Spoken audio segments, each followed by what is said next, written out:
Hey, thank you so much for clicking on this video. My name is Kaylee, and this is a Read Rant Review, where, you guessed it, I read books and I do rant reviews. I read a bunch of crazy nonsense, and then I tell you all about it.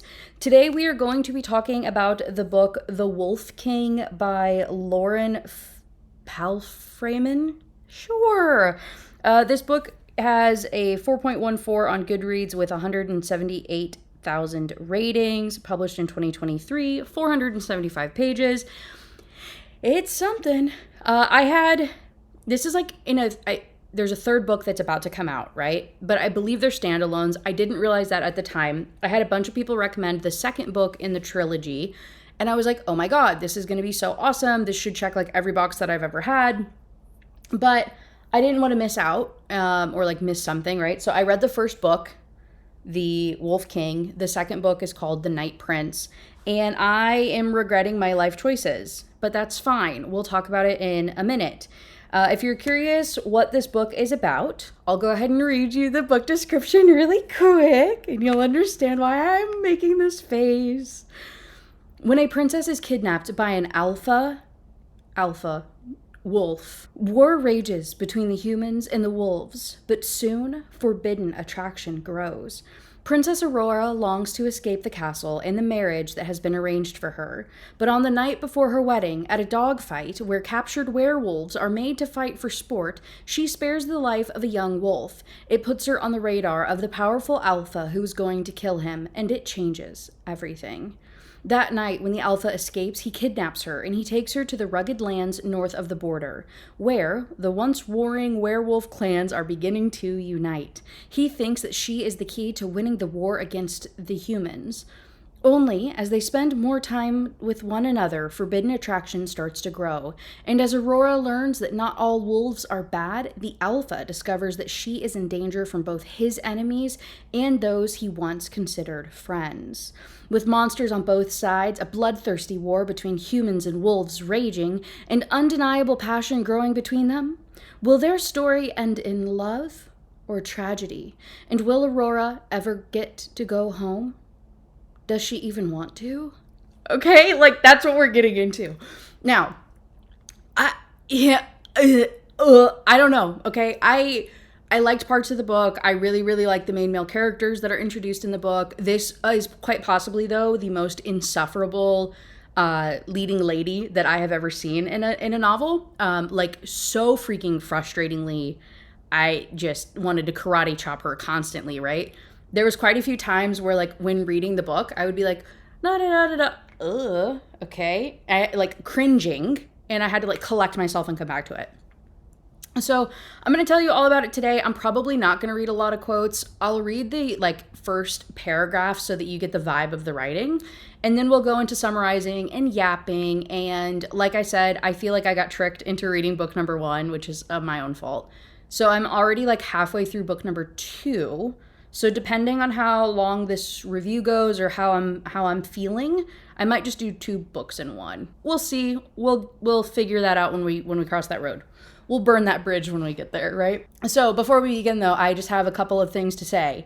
First things first, this will contain all of the spoilers. Like I said, beat by beat, chapter by chapter, breakdown. If you want to go read this book, please go do that and then come back and watch this and we'll have a little book club and it'll be so fun. Also, thank you and shout out to all of the audio listeners over on Spotify and Apple Podcasts. Much love to you guys and all of the ratings and the comments and everything that you guys have been giving over there.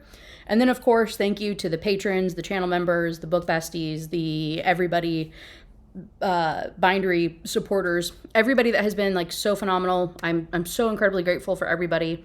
And I almost forgot the arguably most important disclaimer. I'm going to be making fun of this book. I'm going to be cracking jokes. I'm going to be having a good time. If you are the author, friends, fans, family, stans, anything of the like, click off my video. I don't want to hear it. Okay? This isn't for you. This isn't for people that loved this. I'm here to, again, critique and crack jokes and have fun and also like highlight the parts of the book that I did enjoy. But this is not for the author or anybody like that regardless. I have one rule on this channel. Say it with me. Don't make it weird. Please, for the love of God, don't make it weird. back to what I was saying. And, you know, if you're watching this video and you're like, oh my God, Kaylee, do you like anything? Because I've gotten that comment a lot recently. I do. I have an entire playlist dedicated to books I actually liked. And there's like 30 books on the playlist, which is like a third of all of the reviews that I do are on things that I genuinely enjoy. Y'all just don't watch them. Like, the algorithm does not push them. But I love a lot of things.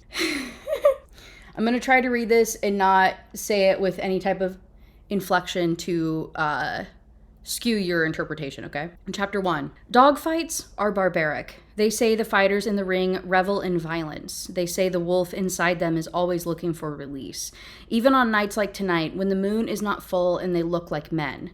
And don't they deserve violence for what they have done to our land? Yet how many will die, and for what? I shift on the wooden chair, tugging at the high collar of my gown, then pushing an errant strand of red hair out of my face. It's hot in here. Too hot. Claustrophobic.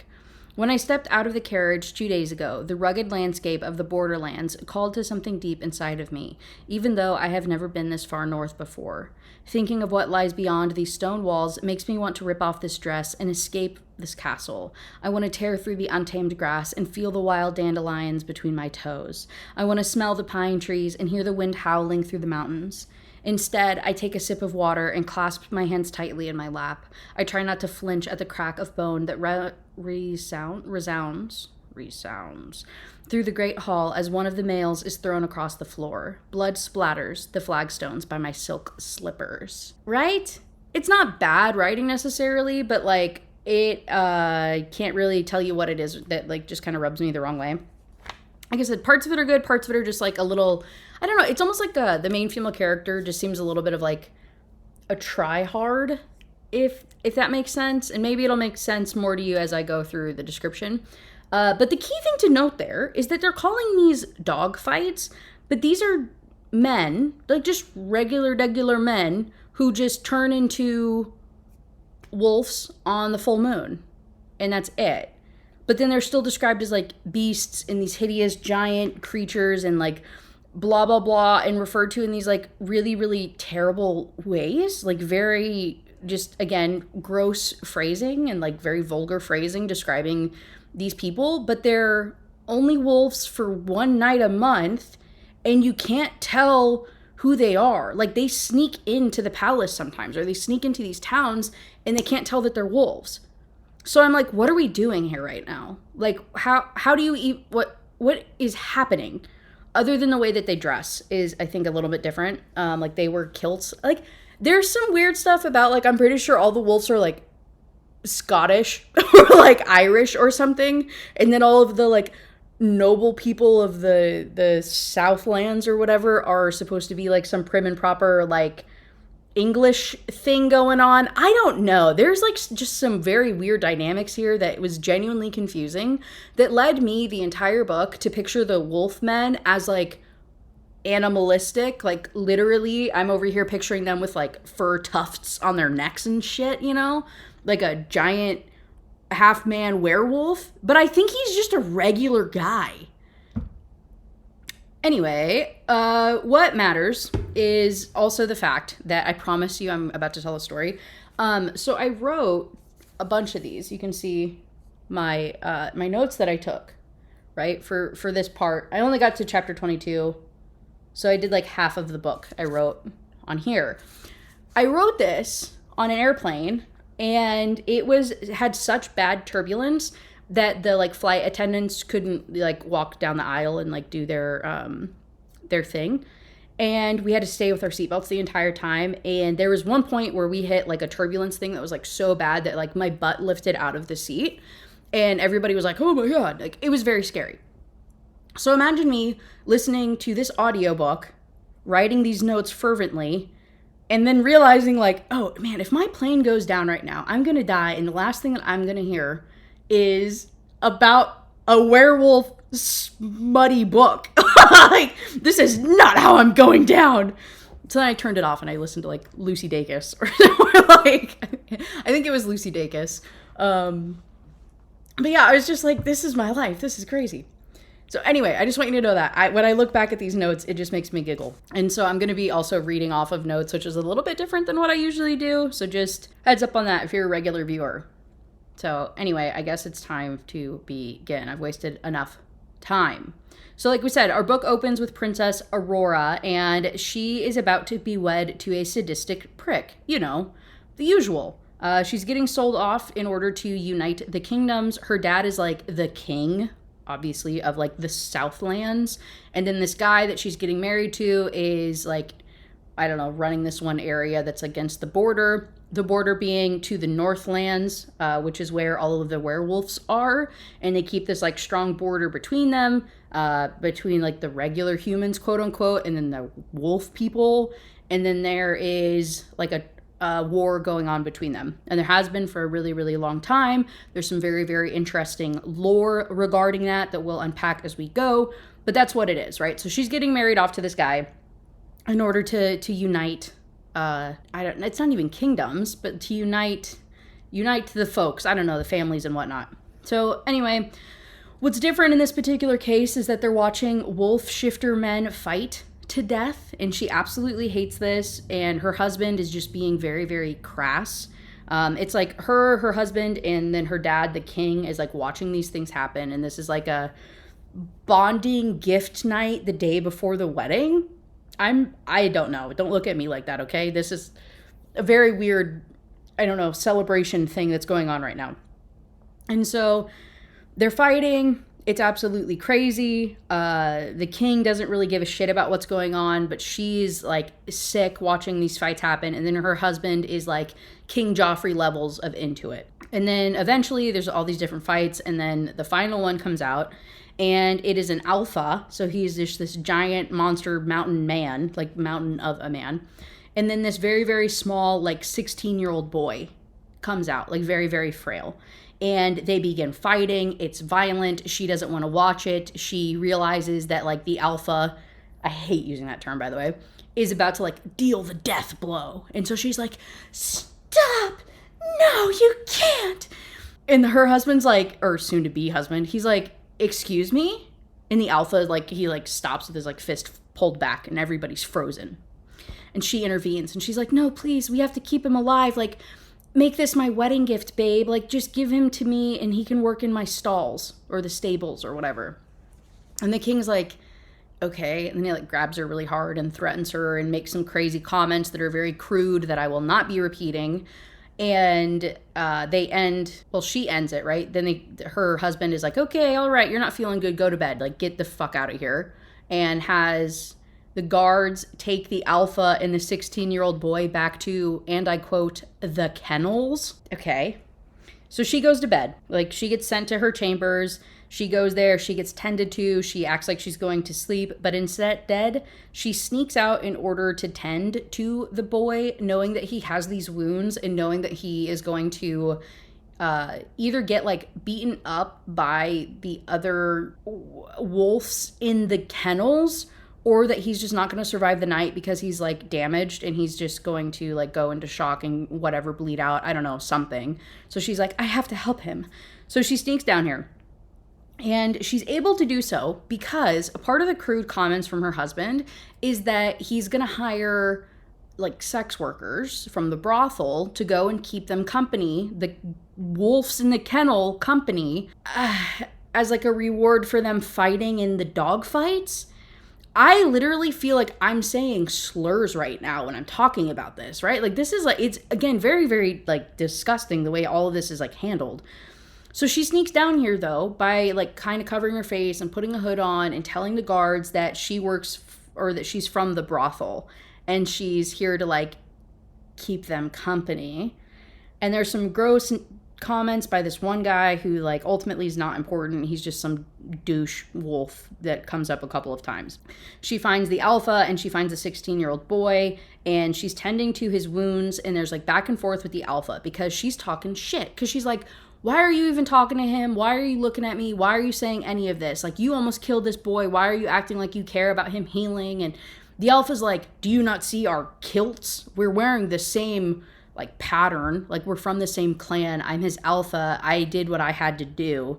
or I was doing what I had to do. And she ends up being like, there's always a choice. And that comment, there's always a choice, comes up like 1,000 times in this book. Like that will consistently be referenced. There's always a choice. Like, and that's literally how I say it in my head every single time I read the phrase. It drives me bonkers. So banter, whatever. Dude has a dislocated arm. She has to bring him over to the Alpha to like fix it, and like reaches through the bars. Do they? I don't know. Okay, don't ask me. An actual brothel worker comes in to tend to the really, really gross douchebag guy that I mentioned a second ago. And they start getting freaky in the like essentially prison cell next to them. And she's hearing it and ends up having like a panic attack, remembering all of the really crude threats that her husband, soon to be husband, had made against her earlier, right? And like reliving the threats that he made and the fact that like she's going to have to do stuff with him if they get married tomorrow. And it's very triggering. And she has this whole panic attack, and the Alpha clocks it. And she's like, hey, it's okay. Like, hey, focus on me. Like you and me right here. And like kind of talks her off the ledge. It's very cute. It's very good. And I will read you this quote. Hold, please. Sorry, I forgot about this too. There's this comment about how I grip my teeth, my breathing faster than it should be. I don't know what is wrong with me. I'm a master of my emotions. I have been all my life. I've pushed them down far enough that most of the time I forget they're even there. Why is this prisoner, this wolf, provoking this wildness inside of me? Okay, and that happens a lot. She refers to herself as a statue 20 times of like holding in her emotions and tamping them down, and like, you know what I mean, being a stoic, well put together type of woman. I don't know. Okay, again, very, very annoying, but we'll continue to unpack it as we go. So at the very end of this, our chapter ends with the Alpha soothing her from this panic attack, right? The Alpha stalks across his cell as I pass, his eyes dark. I'm only a few paces away when he says something. I halt. What? For a moment, all I can hear is the horrible panting sound from the next cell. He won't touch you, says the Alpha, his voice barely audible. Who? Sebastian, which is her soon-to-be husband. He won't touch you. His tone is so dark, so certain. I turn to face him, raising my head to meet his gaze.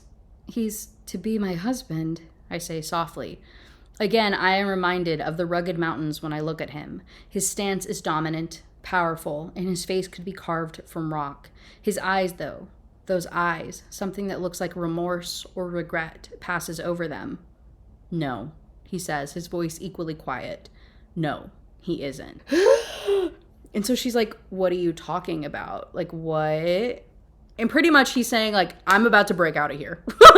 He straight up tells her in chapter 2, he's like, I'm not doing this. You're not doing this. I'm breaking out and I'm literally going to kidnap you and we're going to run away together. And she's like, okay. I should probably report this to the guards and I should probably tell somebody, but like, maybe I do want to be saved. And she does. Okay. And I'm not mad at her for it. I mean, hey, you got a little hottie toddy with a banging body trying to save you from a really, really crappy situation. We've all heard it. You know, if I'm lost in the woods, you choose a man or a bear. I'm taking the bear. In this case, I'm taking the wolf. The big old sexy wolf man. I'm not blaming her, okay? Like, I'm right here with you, okay? Just don't be annoying about it. Okay, it's getting dark. Let me finish my notes and do some other stuff, and I'll see you guys tomorrow. Chapter 3, can you guess what happens? She wakes up in the middle of the night to some wolves breaking into her room. Again, they're just men. And I realized this earlier, I also didn't clarify. They're just men, but when they get very like emotionally driven or like emotional, their eyes flash into wolf eyes and they have like a glowing like effervescence. Is that the word? They just have this like glowing thing about them. And like the pupils change and you know that it's a wolf. And so again, I come and I say, hey, what the fuck are we doing? But anyway, so it's the two wolves. One of them's the D-bag one that was like hooking up with the brothel lady last night. That's like very, very vulgar. He makes some more threats toward her because, again, God forbid we have a fantasy book or any type of book that doesn't just flagrantly talk about SA in so casually. I know flagrant and casual don't really go together, but you know what the heck I mean. So anyway, he threatens her. It gets interrupted when Callum, of course his name is Callum, comes into the room. Callum being the great big alpha baddie from the night before that said that she was not going to marry her husband. And so he comes in, he tells the other guys to screw off, and he says, hey, do you have like a warm cloak? She says, yeah, why does it matter? And he says, you should probably get it. And they have this back and forth about, kidnapping her, as he promised. And she wants to push back, but also she doesn't because, the devil I guess, or in this case, the devil she knows being her soon-to-be husband, Sebastian, is bad enough that, again, I would take the wolf over the man, right? And that's exactly what she ends up doing after he promises that he won't kill her and I won't lay a finger on you in those bastards were threatening, but you're coming with me. And if I have to overpower you in order to make it happen, I can't promise that won't hurt. And she says, but I helped you earlier. This is like, again, the freaking Irish thing going on here. He says, you did. And I appreciate that, princess. I really do. But it doesn't change the fact that I'm taking you with me. And he calls her princess throughout the books. That's like her pet name from him. Also her title. So like take that as you will. And so she ends up going with him. And she's like, okay, hey, cool. I'm coming along. But like, why do you need me exactly? Like, what is the whole point of this? And he says, I think you can help me end this war. And she pushes back and she's like, hey, dummy, I'm pretty sure if you kidnap me, that kind of escalates, actually. I'm pretty sure that's an escalatory measure. And he says, yeah, if it gets me killed, that's the price to pay. I'll pay whatever price to save my people. And then, yeah, they end up like running away together. And it's literally 3 chapters of like drama and tension. And oh my God, we're breaking out of the castle. And are we really going to make it, guys? They make it. They're fine. They are just fine. And so they get out of the castle. There's horses waiting for them outside, and she's realizing that this is like a planned thing. Like these guys getting into the castle and breaking out of it and doing all of this was all planned. They go out to like the border. There's like big wall. Also, don't look at my fingernails. One of them fell off today. Okay, don't look at that.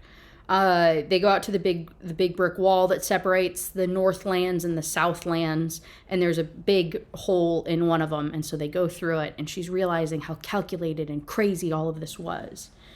And also, nobody knows who she is. Nobody realizes or knows that she's the princess, except for, obviously, Callum, the guy that she saved, right, the 16-year-old boy, and then the douchebag wolf guy knows who she is as well because she was up there on the podium when he had to fight. But nobody else does, and then he tries to keep it a secret because the wolves and the humans, again, are at war.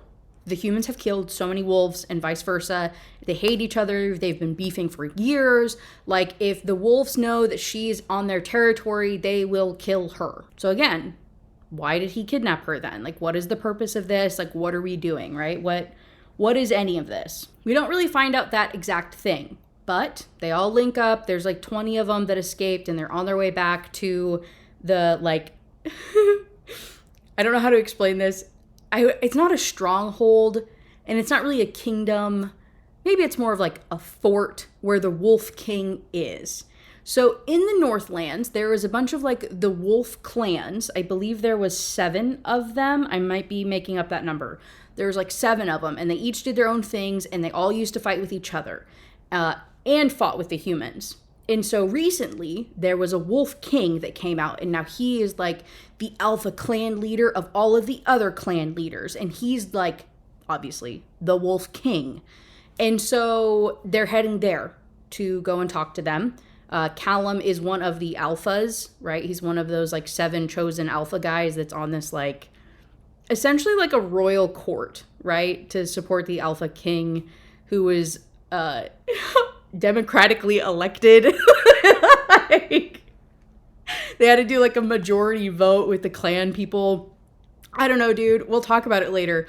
So that's where they're all headed. This group of 20 people, they broke up from this castle. They're going back here to go and see the Wolf King. So the group of them, the 20 of them, right, they're on their way up here. They camp out for the night. There's a lot of tension because they don't know that she's the princess, but they still know that she's a human, and so they want to off her. And so in order to keep her safe, in order to not deal with any of this extra drama, Callum decides to take her and like run away together, and they're going to go on their own separate way to return to the kingdom place, right? So they go their separate ways. And she asks, you know what, like, what am I needed for? Like, why exactly, like, what do you need me for? She is being taken to the Wolf King to be held as ransom to get something from Sebastian, who was the guy she was going to marry. Right? The guy she was going to marry has a thing that the Wolf King wants. So they kidnapped her in order to do a ransom trade. Okay? Now, you're asking yourself, what does the Wolf King want? Hey, I'm so glad you asked, bestie. Let me go ahead and read you some crazy lore. So there was the Elder Wolf, which was the first wolf. The Elder Wolf lived here long before the first men arrived, when all kinds of ancient, dangerous creatures roamed the earth. The moon, or Gaylok, is that how you say that word? Gaylach? That doesn't seem right. The moon, or that word, as we call her, I'm just going to call her the moon, would watch him as he endured. Impressed by his strength and his will to survive, she fell in love with him. Now some say the moon herself was a wolf, while others say wolves were merely her favored ones. But whichever is true, she would send her creatures to protect him. He began to leave her gifts and offerings to thank her, and so began a secret courtship that lasted many years. They fell deeply and irrevocably,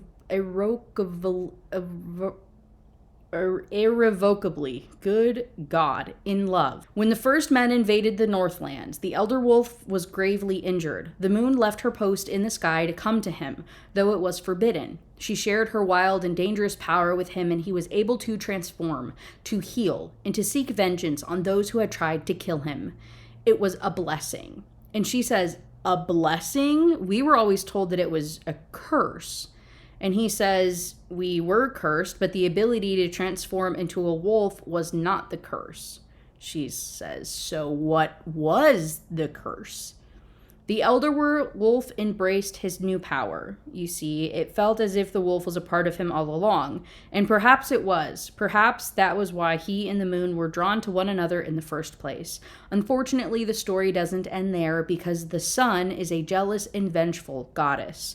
When the sun found out, she set out to punish them both. The moon was banished, and she was given to the god of night to be locked within his prison in the sky. And the Elder Wolf, well, the wolf inside him was caged, only ever to break free of his chains when the moon was the closest and her power could reach him. On the night of the full moon. And he says, I.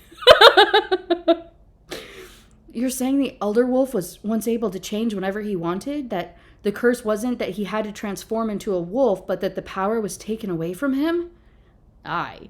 But the sun had underestimated the power of the moon's love. So distraught to have been parted from him, to see him suffer from her prison in the sky, she ripped out her own heart. She cast it down to the earth so he could keep it, and he could always hold her power close. He found it? He did. It landed in the center of Glen Gaylok, Galach, high up in the northlands, and created the valley itself. And when he found it, he kept it close, until one day the sun led the first men to him. Though he fought bravely, though he protected the heart that had been entrusted to him, there were too many of them. He was slaughtered, and the moon's heart was stolen. You think it's real? Aye, we do, of course. The story is steeped in myth, but there is evidence throughout history of a relic that has passed between hands, a type of rock, we think, and there is evidence it holds power for us to shift whenever we choose, to be free. You think Sebastian has it. That's why you planned the siege at his castle. That's why you took me. That's what you want to trade me for? Aye. Hey, how many times is I said in this book? Are you curious? 152. Sorry. He says, yes, that's literally, yes, that's why we tried to siege the castle or whatever. We're searching for, oh, don't say this word. What is this? What is this word? Cridnagalok? The heart of the moon. That's all that matters. Because with it, we'll have the power to shift when we want. With it, we'll have the power to win this war. Right? Okay, so that's like the whole premise of the book, right? That's why we're here. That's why we exist. That's why all of this little shenanigans is happening. So they end up running away. They continue their like little they're on horseback. They continue their trek through the woods, getting to this castle or to the wolf guy. They end up crashing for the night together. Of course, he like holds her close because it's really cold outside and she's only thinking of how like impure and improper that this is, and she's never touched a man before, and this is all so crazy and new to her, and she feels so uncomfortable, but also she's really, really cold. And she wakes up in the morning and they're hugging and they're flirting, and it's just a straight up flirting. And so he also flirting so much and getting along so much that he wastes a little bit of time before they arrive to the village for him to take her to the king, because he thinks he knows what's about to happen, but also he's like kind of scared and doesn't really want to take her there, because what if the king rejects her or thinks that this is a terrible idea and stuff and like kills her? She's already feeling free. Like he's talking to her like she's a real human and not this like delicate doll to be traded between these men and everything, even though she's literally kidnapping him to trade her between men.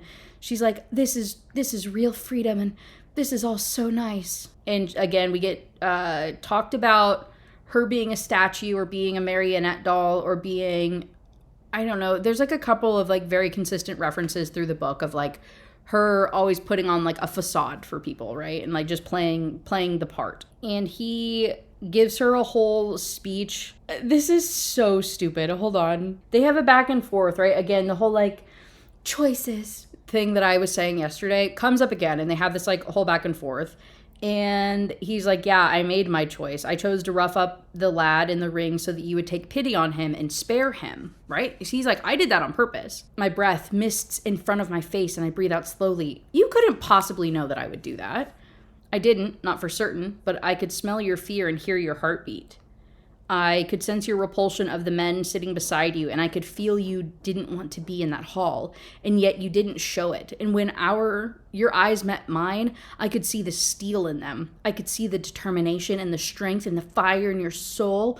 Most people would have looked away from me if I'd looked at them the way I looked at you, but you didn't. And I felt the hatred in that gaze. You hated everyone in that room, and you hated me. Goddess, you hated me. You hated me for what I was about to do to the lad. He lets out a loose half laugh that sounds almost like a growl.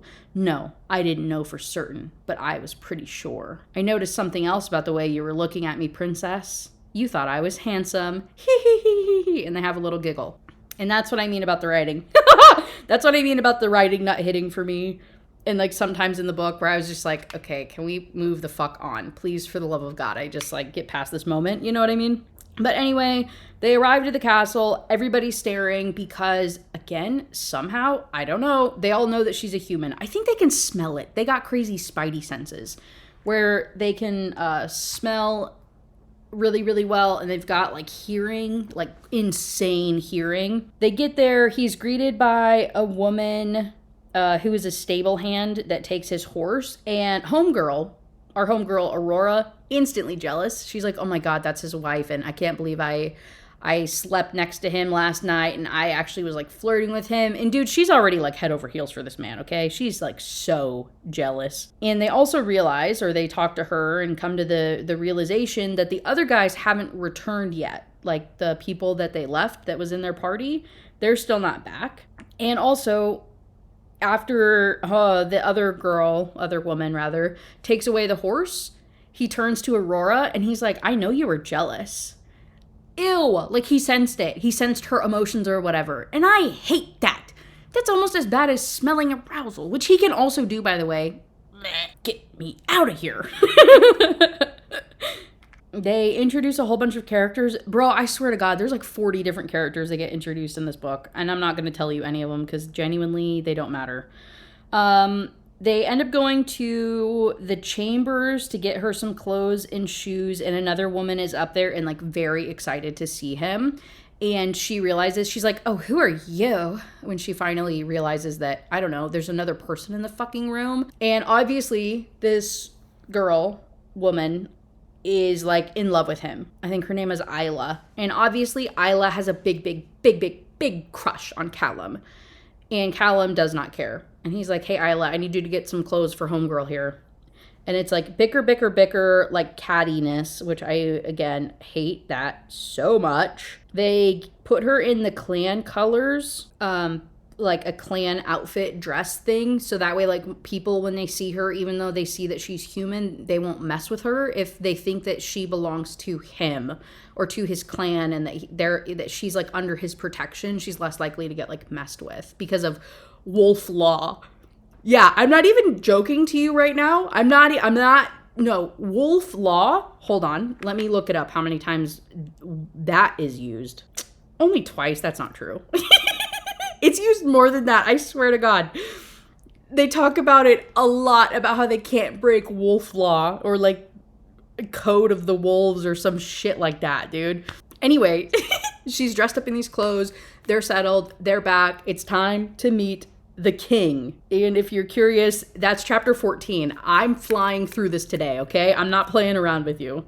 It turns out the Wolf King, not there. He had to go and deal with some stuff on the other border or somewhere. There was something popping off at like another clan area that he had to go and deal with. Again, there's quite literally like over 20 characters that get introduced in here. I'm trying to streamline this, okay? He's off dealing with whatever. And so the temporary wolf in charge is the D-Bag Wolf guy that we talked about before. His clan leader is left in charge. And apparently that whole clan is a bunch of freaking crapheads. And it's like 5 of the clan leaders, or 5 of the alphas of their own clans are here. And then he's just the one that's kind of in charge. And so when Callum comes into this room and presents homegirl, everybody's like, what the frick? And he's like, yeah, this is why I wanted to talk to James. Is James his name? This is why I wanted to talk to the king. Like, this is a king matter. This isn't something for you guys to decide. And they all try to, oh my gosh, there's a bunny under my shed. He's so cute. Anyway, all of these guys are very, very against this idea, and they pretty much all just want to do some really gruesome stuff to her, right? Again, very vulgar things, and then kill her off because she is a human. So the only thing that stops these like 5 guys at this table from like completely turning on Callum and her is this one particular guy named Blake. Blake is, I would argue, right? We have like the golden retriever, Doberman? What is like the thing? Black cat? But he's more like a wolf, right? So we have like the golden retriever black cat energy, but in this case, it's the 2 men in the love triangle. Hey, love that dynamic. I'm not even going to front with you. I love that. So Callum is the golden retriever guy who's like very protective, very like lovey-dovey, really great guy. Blake is this little shady, angry, everybody's afraid of him. He's like the strongest, scariest guy ever. Interesting. And he's not wearing, like, all the other guys are wearing kilts. And they all have like the same outfits, but the patterns and the colors on the kilts are different. But this guy's literally just wearing breeches, pants. He's literally just wearing like pants and like a long sleeve shirt. And he's like all blacked out and just like emo as frick. And just like immediately like, oh dude, you know what's about to happen, right? And so he stops them because again, he's like the biggest, scariest. He's not even big, but he's like the scariest guy here. And so everybody stands down when he says, when he tells them to, essentially. Also turns out she recognizes this guy in that he had served in her dad's army somehow. And she's like, okay, I'm really afraid because I think he might recognize me, but also he's like our only chance to get out of this situation. And so she tells Callum this of like, hey, I think he might recognize me. Like, we need to talk to him. And Callum says, Blake doesn't do anything that doesn't advance his goals. Like, Blake will only do things that like helps him get after whatever it is that Blake is doing. So the fact he didn't call you out if he recognized you like means something. I just don't know what yet. But yeah, we need to go talk to him. We need to get him on our side. Like, that's the only chance that we have. Okay. Awesome. So there's a big party that night. So at this party thing, right, she's just kind of observing and seeing what's going on. And then they all end up kind of stepping aside. Like, they go into these like private quarters to have this conversation between the three of them. And he confirms, he's like, yeah, I do know who you are. Yes, the king had to go and deal with the disturbance, and that group that you guys came with, that you escaped with, they're still not back. I'm not sure what's going on, but I am incredibly curious to see what happens when the king finds out who you brought here. So don't worry, like, I'm not going to tell anybody who you are. But also, he and Callum, Blake and Callum, end up having this like back and forth about where she's going to stay and if she's really a prisoner and why Callum kidnapped her. And I don't know, Blake just like talks mad crap the entire time, right? I love this man deeply in my soul. And he's like egging him on the whole time, and ends the conversation very crudely, bringing up about how she won't be worth trading if Callum ends up like having sex with her. Because the whole point is she's this like virginal, daughter of the king to link these marriages and blah, blah, blah. And like, if she's really your prisoner, then like stop looking at her like that. Like, stop acting like you're gonna like, you know what I mean? Save her from her troubles if you're trying to hook up. You know what I'm saying? He's pretty much saying like, pick a lane and stick with it, dude. Because you're giving some crazy, crazy mixed signals. Callum and Aurora leaving the room. Blake ends it by saying like, hey, dude, you really should challenge the second in command. That's your rightful place. Blah, blah, blah. And Callum says, I don't want to cause any drama. There's more to life than power. And Blake says, not for me. I'll call an ambulance, but not for me. Yeah, so he says this, and then they go on about their ways. And this is just like a crazy foreshadowing about the true power that Blake seeks. What could that mean? What could it be? And then they end up also arguing about keeping her in Callum's chambers because he wants to have her close to protect her because he knows all of these people are out to get her. And Blake says, again, you're gonna end up boning if she stays with you. We have to keep her in this like secluded chamber tower area by herself, okay? Like, just bring her up there. And they end up agreeing to it. And when they get up there, there's already clothes there. There's already clothes. The bed's already made. There's already like all these things for like Aurora specifically. And Callum's like, that MFer knew this whole time that you would be here. He's so calculated and smart and blah, blah, blah. And like suspicious yet again of like Blake's true intentions. We learn much later, but it doesn't really matter if I tell you now, that these chambers are Blake's. It's where Blake used to live. So this is like his library and his like old bedroom, and he's like staying somewhere else now. So just adding another layer to the whatever of it all. And so Callum drops her off in the tower, and he says, hey, you can stay here, but only under one condition. Okay, what's your condition? I'll tell you tomorrow. Get some sleep. Okay. And so he comes back the next day, right? Again, tension, tension, tension. Because she wakes up feeling free for the first time in her life because there's no one tending to her. She doesn't have all of her like maids coming in and bathing her and washing her and already picking out her outfits and telling her where to be and what to do and how to look and blah, blah, blah. She wakes up looking like a wild child. She doesn't even have her hair brushed or nothing. And she picks out these like basic dresses or these basic clothes instead of her usual like elegant stuff that she would always wear at home. And so she just feels free. And it's this like really invigorating feeling for her. And this is immediately juxtaposed with Callum coming in holding, can you guess what it is?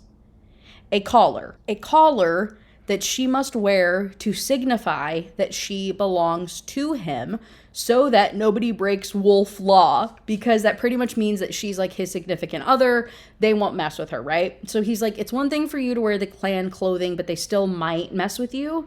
But if you're wearing like my collar, my necklace, it's like a choker necklace, nobody will mess with you at all. So like you have to do this like for your own safety. And she's like, I'm free now. Like, you promised me if I ran away with you, I could be free. and blah, blah, blah. And he's like, you will be. If you put on the collar, you can wander around the grounds. You can walk around the castle. You can go and do whatever you want. Like, I'm only letting you leave this room if you put this on. And she says, no, I'm not. I don't belong to any man. I'm my own person. I'm my own woman. The only other thing, and then he like ends up leaving. But before that, we do end up having a little bit of information about him. A lot of discussion about their pasts. And so her mother died when she was really young. Callum's mother went missing when he was young. And he believes that she had left because of his father's abuse. His father was really, really crappy, and he always blamed it on his wolf side, that he would get this like irrational anger and lash out at his family because of his wolf side. And so this ends up being like a very like underpinning character thing for Callum of like, I don't want to be like my father. I don't want to have these extreme feelings. I don't want to act out. I don't want to lash out. Like, I don't want to repeat history. And so he believes that his mother ended up leaving because his father was abusive, and then she ended up getting taken by the humans, taken to the city where Aurora lives, right? Into where the king and Aurora and wherever are. And so there was a point in his youth where he went to the city trying to look for his mother, which goes back to my point of, again, how do we tell the difference between a regular human and a wolf person? It's the eyes. We've talked about that. The wolves can smell each other, but the humans can't smell the wolves. Is it a size thing? Is it just the way you dress? Is it just you're a little scraggly? You're telling me there's not a single scraggly regular human running around? I don't know. It's just, like, again, it's just like frustrating. So he had gone to the city at that point and tried to find her. He never ever did find his mom. And then that's when he presents her with the necklace. She, like we said, completely refuses this. She says that it's degrading. And he's like, no, seriously, like, you need the protection of wolf law, especially as we get closer and closer to the full moon. It's going to bring out more and more, like, dangerous instincts. And, like, I can't be with you every second of the day, but I would have to be to, like, ensure your safety at this point. And she just continues to refuse it. And so he gives her an ultimatum, and he's like, okay, wear my necklace or you're not leaving this room. And she tries to push past him, but he stops her. And of course she's like, get out of my way. And then her hands go on his chest and on his arms. And she's like, oh my God, the muscles on this guy. And she's like, I've never touched a man before, and gets all flustered and ends up like, you know, getting a little turned on, and he ends up smelling it. Ugh, I hate that. And so then he like scurries away because he is attracted to her like crazy, right? And she ends up just being pretty much like locked away in this room for a little while. So she passes time, you know, looking at all of the books that are in here, and the horse lady, the horsewoman, oh my God, what did I call it? The stable hand lady.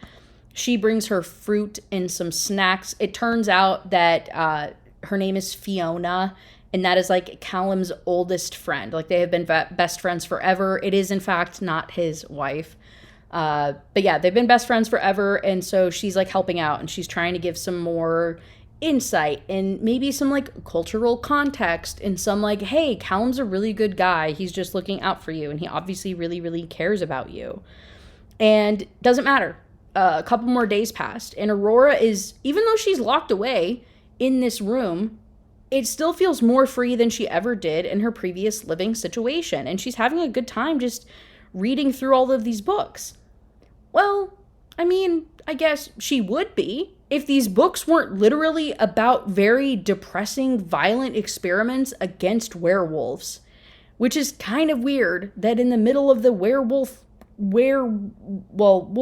people kingdom thing, that there would be experiments of like cutting out their livers and seeing if it regenerates, and like setting them on fire and seeing if they survive. Like, it is very violent stuff. And then each time that Callum does visit her, because he does visit her like once or twice a day, you know, he tries to be a gentleman, but every time he comes back, he's like more and more disheveled. You're welcome for saying that correctly.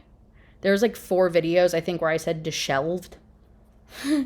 Got so many comments about it. Anyway, and then finally on one of the nights, Callum comes to her and he reveals to her that the reason that he is so disheveled is because the other group, like the group that they ran away from her castle with, they're still missing. They're still not back yet.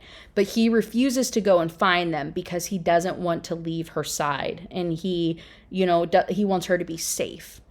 And so she feels really, really guilty about this. And so she decides to wear the collar. And the next morning, when he sees her wearing said collar, he says, "Oh my God, that's hot. But also, we've got to lay some ground rules." And so the rules that he establishes are she must obey him in public to maintain like respect because he's the alpha. And if she acts like a little shithead, it's going to make him look weak. And he promises that he won't ask anything like harmful or immoral like for her to do or ask her anything of that nature. And he's like, "I will protect you. I promise. I promise." Again, I'm not talking about it, but I cannot reiterate it enough how much of like a little cinnamon roll, sugar pie, golden retriever guy that this dude is, while also being a boss man, right? It's a very good man, okay? Like genuinely a very good man. And so he also goes on, she's obviously very moved by this. Somebody like caring about her well-being and like genuinely like wanting to take care of her is something that she hasn't experienced since her mother passed away. Because even to her father, she was always treated as like a political pawn, right? Like nobody ever really gave a shit about her. And like everybody that was like on her court or any of like the people around her were just being nice because she was the princess, right? Or they were trying to gain favor of the king. And so she's never had like a real relationship. And so she's really clinging to Callum being nice to her and Callum's friend Fiona being nice to her when she's bringing her breakfast and stuff. She's like, "Oh my God, these people are so cool. I feel so normal. I feel so free. This is amazing." And it's just like really good character growth for her. If she wasn't such an annoying freaking snob about everything, it would be really good character growth for her. So anyway, he goes on to explain too of like, hey, also with this collar thing, everybody is going to assume that either I'm protecting you for political reasons, which is true, and or they're going to assume that we have boned and that you're my mate. She says, "Your mate?" And he's like, "Yeah, it's a wolf thing. Don't worry about it." And he has said that for so many things, and he will say that for so many things. It's a wolf thing. Don't worry about it. The smell, don't worry about it. Like our smelling powers. I don't know. So he's like, yeah, so we have to play into it. We have to play into this whole being mates thing. So like I might, touch you a little bit in public, and you have to act like you like me in public. And she's like, "I do like you though." It just makes his little heart flutter. And he's like, "I like you too." And it's very genuinely cute, okay? Again, I'm a hating ass bitch, but I can still love goofy, silly things, okay? She and Callum, now that she's wearing the collar, they can go for a little walk. They can go for a little walk about the grounds.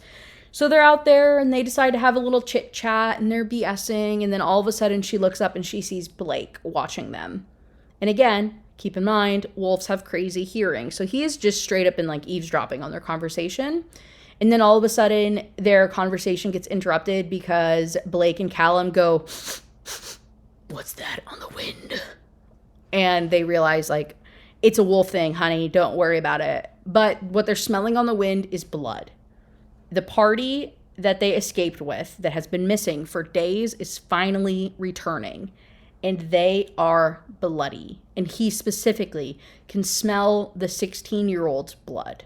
And this kid is like a brother to him, like a little brother that he looks out for, right? So this is a huge deal that this kid is like bleeding out right now. And they're very, very concerned. So they rush to go and help these people. And she tries to run around as well. And it ends up being this like whole kerfuffle. That's the best word that I could come up with. Did you like that one? And so part of the kerfuffle is Callum telling Blake to not let the douchebag wolf that we met in chapter like 2 or whatever, don't let him reveal Aurora's identity to anybody, because then everything would go sideways. Pretty much, that's the only other guy in the world that knows that she's the princess. We can't let him get it out and like spread this thing that she's the princess, because it's going to add like a whole other layer of drama that we don't need. So Blake runs away to go and deal with this drama while they go and deal with the drama of this bleeding out child. Great. Drama, drama, drama. Tension, tension, tension. They take the kid to the healer at this castle fort thing that they're at. And it had been noted previously that Callum hates the healer. That the healer of this castle is a terrible dude. Like, he really, really sucks. And we refuse to go to him any chance you get. Like, you'd rather just deal with an open wound. They heal quickly, so it's not like that dramatic. But you would rather deal with an open wound than go to the healer. Hey, guess who the healer is? It's Blake. And so after Blake goes and deals with this guy, Magnus, which is the douchebag wolf, and makes sure that he won't say anything, he comes back around and he begins to work on and heal up the 16-year-old kid who's like bleeding out right now, right? He does all of these things in the infirmary. It's very distraught, but he's doing what he can to help him. The biggest issue is the fact that he had been poisoned with wolfsbane. Wolfsbane is a poison specifically for wolves that, like, when they're in their human form, they always have their, like, internal wolf. You know, the wolf that drives them and drives their instincts and their, like, I don't know, whatever this motion is. Drives like this inside of them. And the wolfsbane will poison the wolf specifically and kill it. And then, like, if your wolf is attacked, then, like, the wolf rebels against your body, and then your body and your wolf are internally, like, at war or something. I don't know. It's a big deal. It's very painful. It's very violent. And so they have to give him this, like, antidote. It's very dramatic. Need I say more? Okay. I'm not going to get into much more detail than that, other than the fact that Callum is so, like, worked up over this that Blake ends up enlisting Aurora to help heal the kid. So they have this, like, little bonding moment together. The other thing is, like I said, the wolves heal quickly, unless they have wolfsbane. If they're poisoned by it, it makes their bodies stop healing, and then it, like, drains them of strength, and then it causes all this other drama too. So that's why he's, like, continuing to bleed out instead of just, like, healing like he normally would. So gives him the antidote. And then all of a sudden, Blake reaches into the kid's pocket because he sees something on his, like, shirt pocket. He pulls it out, and it is a bloody envelope addressed to Aurora. And it is a note from her soon-to-be husband, Sebastian, saying, "Hey, honey, you said that you wanted him as a wedding gift. Here you go. I'll see you soon." That's so scary. That is horrifying. And so the kid stays in the infirmary. He's being taken care of. She goes back to her chambers. Callum comes up there and she's like, "Hey, I really should go back to Sebastian. Like, I should go back home. Like, I don't want anybody else to get hurt. This is tragic. Like, this really, really sucks." He says, "No, no, no, no, no. You're not. Like, we'll find another way to get the heart of the moon." And she's like, "No, you said that you were going to trade me for it. Like, you were going to trade me to get the heart of the moon." And he's like, "Not anymore." Because he loves her, okay? He's not going to let her go. And then there's, like, some really, like, sexual stuff where he, like, offers to massage her. And it turns into a whole thing. And then he opens up more about his dad and not wanting to be possessive of her. And he just wants to be a good man. And she's like, "You are a good man, Callum." Oh, genuinely, that really did get me in the thing. But as he's massaging her, he's not getting handsy. He's genuinely fighting tooth and nail. Dude is like holding on to, like, stuff and, like, gripping it so hard. He's, like, breaking shit, trying to, like, maintain himself and, like, remain a gentleman, okay? But she gets turned on by the massage. And he, again, can smell her arousal. And so he's like, "I gotta go." He stops altogether. After smelling her, he, like, stops everything. And she turns to him because she's like, "What's wrong?" And he has his wolf eyes. And she hasn't seen these yet. And it's very, very scary because she's like, "Oh, shit, I'm sitting here relaxing, like, thinking that I'm safe with this guy. And now all of a sudden his wolf comes out and he could eat me and tear me apart at any moment." And so she, like, immediately scurries away and, like, to her nightstand. She was laying on her bed getting the massage. So she, like, scoots up and then grabs it off of the nightstand. and it is a silver letter opener, silver being harmful, poisonous, deadly to werewolves or whatever. He gave it to her for her protection. It was something that she had grabbed at the castle to like originally fend him off. And he had taken it from her at that time, and then he eventually gave it back to her once he like trusted her for her own protection in case anybody else came after her, right? So that's how she has this weapon. That's the context here. So she freaked out by his wolfy eyeballs. She grabs it and she's like, "Are you going to attack me?" And he's like, No, you're fine. I promise you it's okay. I can't fully shift. Like we only fully shift during the full moon, which I'm pretty sure we already established multiple times by now, but that's fine. He just says that the eyes change when he becomes emotional. And then she's like, "Okay, well, can I see it again?" And he does. And she's like, "Oh my God, they're so beautiful." And then he tells her that he can smell her arousal. And then he goes on to also tell her that he too is aroused. And then it's a bunch of tension, and she wants to kiss him, but he doesn't because he doesn't want to be rude. And it comes up in a little bit, but I'll tell you now because it's so cute that I'll just say it multiple times. He knows that she's attracted to him, and he knows that he's attracted to her, but he doesn't want to do anything because he's like, "You're my prisoner." Like, technically right now, like, you're here against your will and you're my prisoner, and it would be wildly inappropriate for me to, like, take advantage of you. Even though you think you want this, the power dynamics. I said, "Oh my God." And so he says this to her, and instead of, I don't know, having any type of reaction, like, positive way about this, she gets offended and she gets embarrassed about being turned on. Because, again, she's very, very new to all of these emotions. She's never really, like, talked to anybody like this or felt this way about anybody or had any type of anything, right? She's never even been in, like, a room alone with a man before. So the fact that they're even entertaining these conversations and he is turning her down so blatantly, her ego is a little hurt. And so instead, she dismisses him. She's like, "Yeah, you're right. You would be taking advantage of me. F off." So he does. And then she just feels so alone, and she's thinking to herself about, like, if she were to be intimate with Callum, how Sebastian wouldn't want her anymore, and that maybe that is a good thing. And so then she ends up falling asleep, super frustrated, if you're picking up what I'm putting down, and ends up having a dream that is like a nightmare of being watched in the woods, like wolf eyes watching her in the woods. Okay. Chapter 29, it feels almost like one of those like filler episodes, you know, that you see in like the really long running TV shows where they go to breakfast together, and the one guy who is the temporarily in charge Wolf King makes a comment about how she needs to earn her keep and makes some more additionally rude, crude comments about how she could do so. But instead, she ends up like working in the kitchen and helping out in the kitchen. And then they yap a bunch, and she gets a bunch of like information because she befriends these people down there. And Callum gets more and more distant from her because as the full moon nears, he is like suppressing his wolf instincts more and more. And it gets really difficult for him because of how much he loves her and how attracted he is to her already, that like he's afraid he's not going to be able to control himself around her, right? So he's been like keeping his distance. And she can feel it too.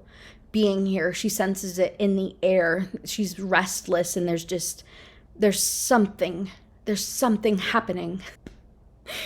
And then on the day of the full moon, she gets her dinner delivered to her, and then everybody keeps their distance because again, there's just like rising tension in everybody, like violence and mating, and like everything is just like amplified by like 10 notches, right? So she gets her food delivered to the door. Nobody visits her this day, and they leave a note with her dinner that says like, "Hey," from Callum. He's like, "Hey, you are not to leave your room tonight. Like, I am so for real right now. You are not to leave your room." Can you guess what happens? I'll let you think about it for a second. Did you think about it? Also, I took my jacket off. You can see my bra straps. Don't be a freak about it. Don't be weird. So she leaves her room.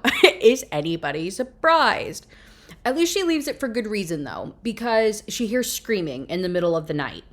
And she's really, really worried that it's that 16-year-old kid who's been in the infirmary. She's afraid that there's something wrong with him and that he's in trouble and that like all of everybody else left because they're all wolves. And like they all just like run to the woods during the full moon to go and like, I don't know, do their thing. And so she's afraid that Ryan being left alone, something went wrong. And so she goes like scurrying down the castle to try to find him. Well, she finds the room where the screaming is happening, but it's not Ryan. It's Blake. Blake, the super scary, really bad wolf that Callum has like continually warned her to not be near and to not be around because he's so, you know, evil, icky, bad or whatever.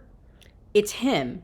And he's half dressed and he's looking super disheveled and he turns to her and she's realizing like he's covered in sweat and this is the most like, he's usually very put together, right? He's very prim and proper, very put together. This is the worst he's ever looked. And he's also like half naked. And so she's looking at his body and he is covered in scars. And so she's like, oh my God, he's been in so many fights. This is so bad. Like I'm screwed. And she especially realizes how screwed she is when he turns to her and he says, oh, little rabbit, because that's what he calls her. That's his pet name for her. But it actually works in this particular book. Okay, hey, you and I, we're going to look at each other real quick for 1 second.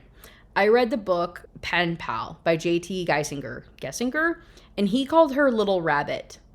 I believe he called her Little Rabbit or Little Bunny, and it did not work in that particular book. It was really weird and like, I don't know, not vibing with it. This one, it's a wolf calling her Little Rabbit, and I think it actually works, okay? It works for his personality, it works for the book. Usually I hate that kind of shit. I was vibing, okay? Again, it's goofy, but I'm here for it. So he turns to her and he says, Little Rabbit, you're not supposed to be here. Run. Ah! So she does. She turns, books it, and he transforms into a wolf as he like begins chasing after her. She's running. She's hearing him like running into all of the walls, and she's hearing his claws against the floor, and it's super, super scary, and she doesn't know what to do. So this dumb Beezy runs into the woods. I mean, fight or flight, she's flying. She's trying as hard as she can to fly as far as she can. Got it, okay? You run into the woods with the million other wolves out there. You got the one chasing you, trying to eat you alive right now, and you're gonna go into the woods with all the other ones? So she goes out there and she's running through the forest. He continues to run after her. He ends up like hurting her, you know, like H-E-R-D. Why would I say a word if I don't know how to spell it? Me trying to spell independent earlier. Sorry. Yeah, hurting. Herding, like hurting her. Ends up getting her to this like clearing by this like river thing, but the river has a drop into it, and so she can't go anywhere, and so he like corners her basically here. And he is about to come at her. He's getting closer and closer, and she's like, hey, Blake, it's me, please, Blake, like don't hurt me. But he attacks her. He jumps after her, he knocks her to the ground, and she like ends up hitting him with a rock that she picks up, which kind of like knocks him off a little bit. And so she begins crawling away, but next thing she knows, he is on top of her and like pinning her to the ground, like laying on top of her basically, and begins licking her face and then growling at her and like showing her his teeth, like trying to be intimidating. And so she accepts her fate at this point. She says, yeah, I'm dead. That's cool, I guess. I mean, yeah, it is what it is at this point. And the next thing she knows, another wolf flies into her field of vision and tackles Blake as a wolf. Blake. It's Callum. Is anybody surprised? So Callum tackles him to the ground and saves her life. And so then he like stands on top of her until Blake ends up running away. There's a little bit more of like a thing between Blake and Callum where they go back and forth, and then Blake ends up getting close enough to Aurora that he bites at her cloak, and then he ends up running away with like a piece of her clothing. It's important. I'm saying it for a reason. I don't say anything to you accidentally, okay? And then runs away. Callum and Aurora alone in this clearing. He turns to her and she's like, hey, Callum, it's me, please please, please, please, please, please. Like, you're in there. It's me. It's me. And he obviously is a wolf and can't say anything. But what he does do is he goes up to her and then he just lays directly on top of her. And then he goes to sleep. And so at dawn, because then she's like, well, I don't have a choice. This big ass thing is on top of me. I can't go anywhere. I can't crawl out of this thing. And so she falls asleep. And then she wakes up the next morning to a naked man on top of her. Callum, obviously, changed back into his human form and doesn't have any clothes on. And again, she's having this like, oh my God, I've never seen a man unclothed before, other than like the half naked Blake last night, and now the fully naked Callum. And so she's trying to not like look down as much as her eyes are trying to bring her there. And it gets to the point that like she looks down one too many times, and then Callum just like picks her up and carries her home back to the castle so that she stops staring at his junk. It's like a whole thing. And so he begins walking her back to the castle, and she's like, you're not angry at me? He says no, because she explains that she tried to help Ryan and that's why she left the room. And he's like, it's okay, like you tried to do the right thing, like I appreciate that about you. She's like, okay. She's like, well, what's bothering you then? Like there's something on your mind. And he's like, Blake last night, like what he did, like laying on top of you and like licking your face and all of this stuff, it was so you would smell like him, so that none of the other wolves could smell you and come after you. And he took your article of clothing because if anybody did pick up on your scent, they would come to him, and then he could like fight them off or whatever. And so he was protecting you. And I don't know why he was protecting you. Like he chased you to this like secluded area and did all of this stuff just for that. And like, again, we go back to the whole fact where he's like, Blake doesn't do anything on accident, right? Like Blake doesn't do anything out of the goodness of his heart. Like it's all for his own like motivations and like self-interest. And so this is really, really bothering Callum of like, why would he even give a shit about you type of thing. He, instead of bringing her to her room, brings her to his room. And he is explaining like, hey, I know full moon's over and stuff, but like we're close enough to it that like I'm still having these instincts and I'm still feeling very, very protective of you. She says, oh, okay. Yeah, that's fine. So she like lays in his bed. And she, again, internally is such a, you know, prim and proper little lady that she's like, this is so crazy. I've never been in a man's quarters before, and this is, you know, this is so impure. And then he's still acting weird and he's acting tense, and he ends up telling her like, hey, also, speaking of which, sorry babe, speaking of my instincts and these wolf things and whatever, you smell like Blake. You smell a lot like Blake, and it's really, really driving me crazy. She's like, okay, well, like, what can I do to help you out? Like, what can we do about that?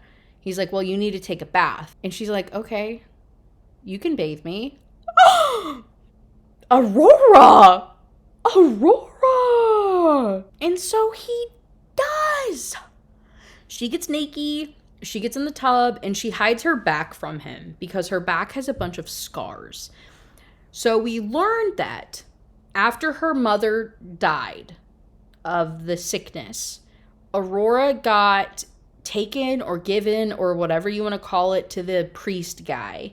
And this priest guy was like beating the illness out of her, the same illness that her mother had. And that's all the context that we get. Whatever it was, he was trying to get the illness out of her. So she has all these scars and stuff, and so she doesn't want Callum to see them. And so she's getting bathed by him. It's very obviously tension building, whatever. Tension building to the point that like she's trying to be like, you know, teasy, hee hee, ha ha. He ends up getting his like wolf eyes come on. And then she like grabs his face because he like closes his eyes and he tells her to leave because he can't control himself around her.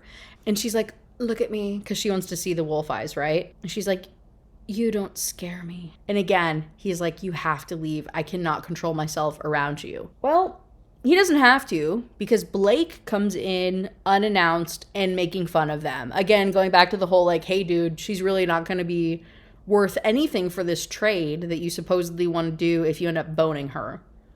And there's also a moment where Blake, because of where he came in at, he saw her back. Like, he saw the scars on her back.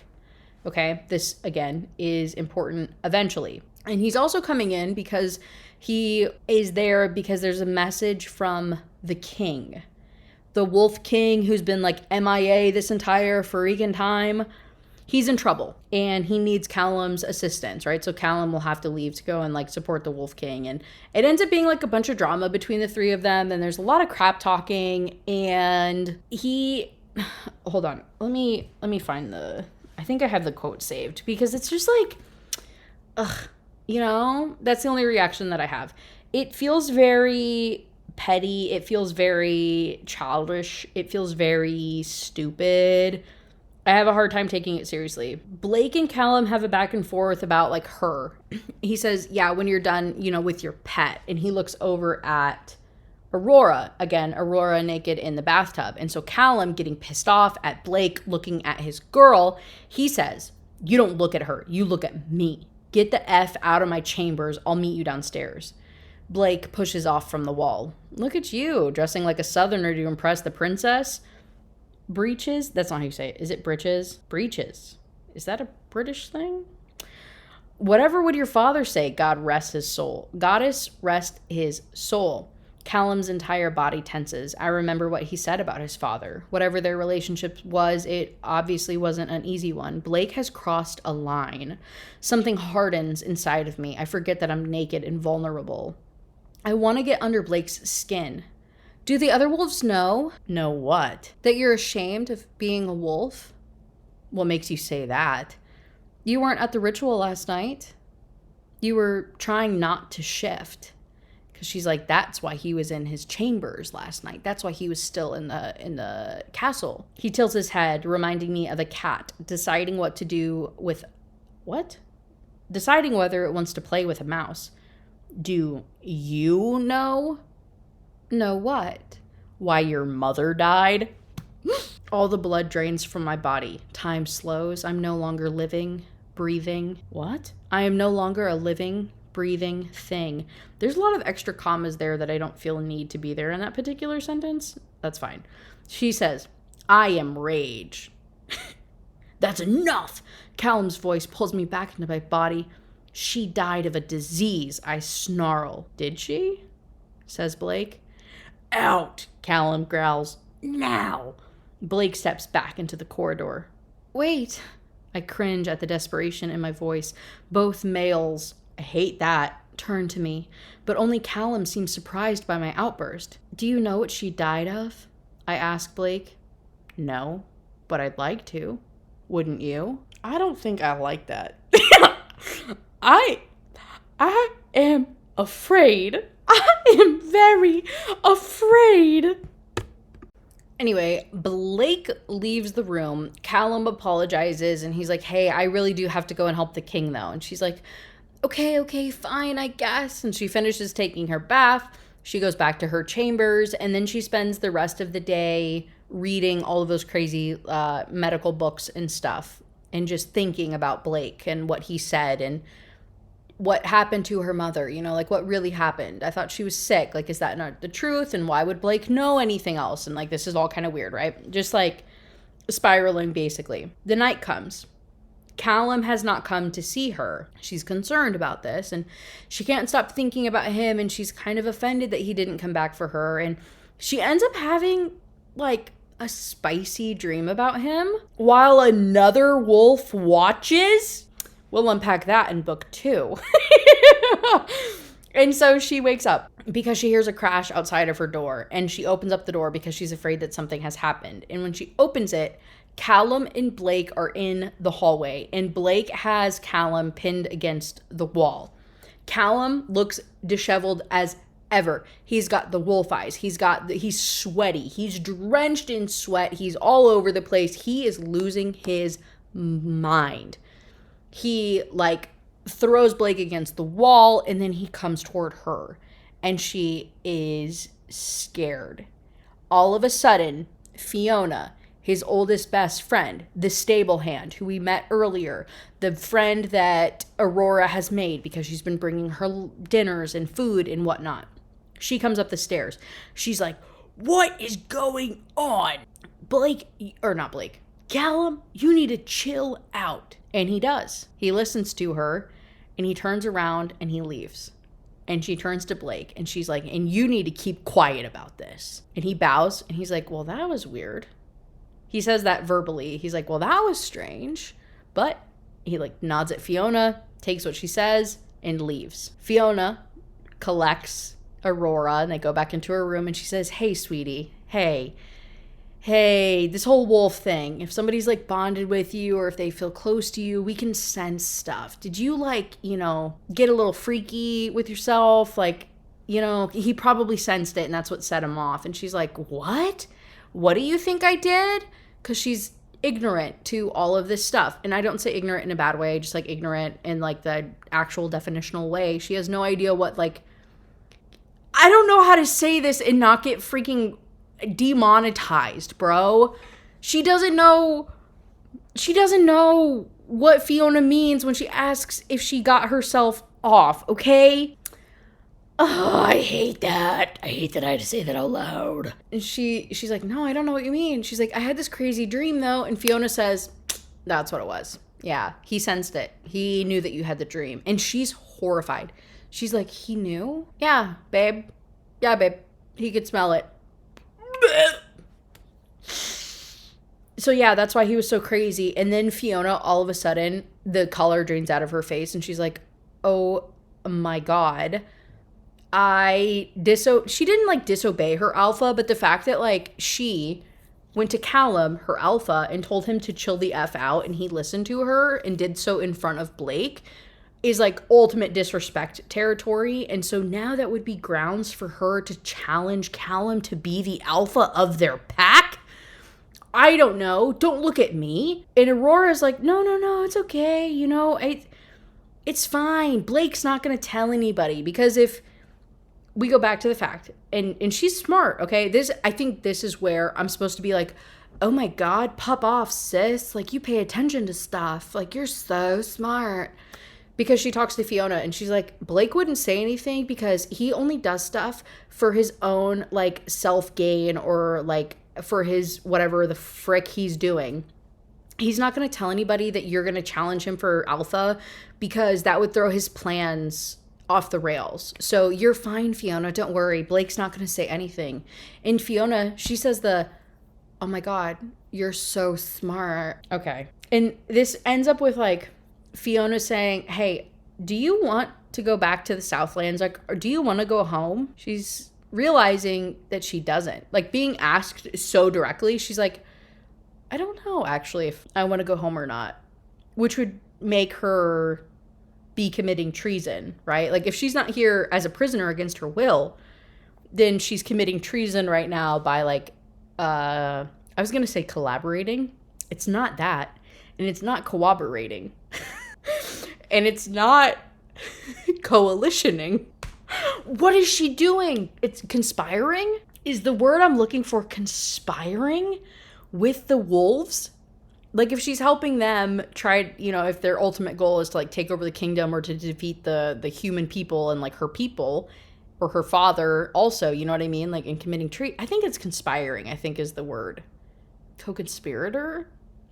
You know what? Hey, not that serious, doesn't matter.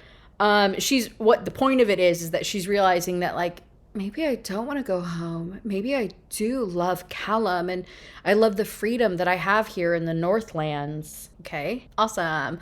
But also Fiona is like, hey, if you do want to go home though and still like support us, you'd be a really good ally.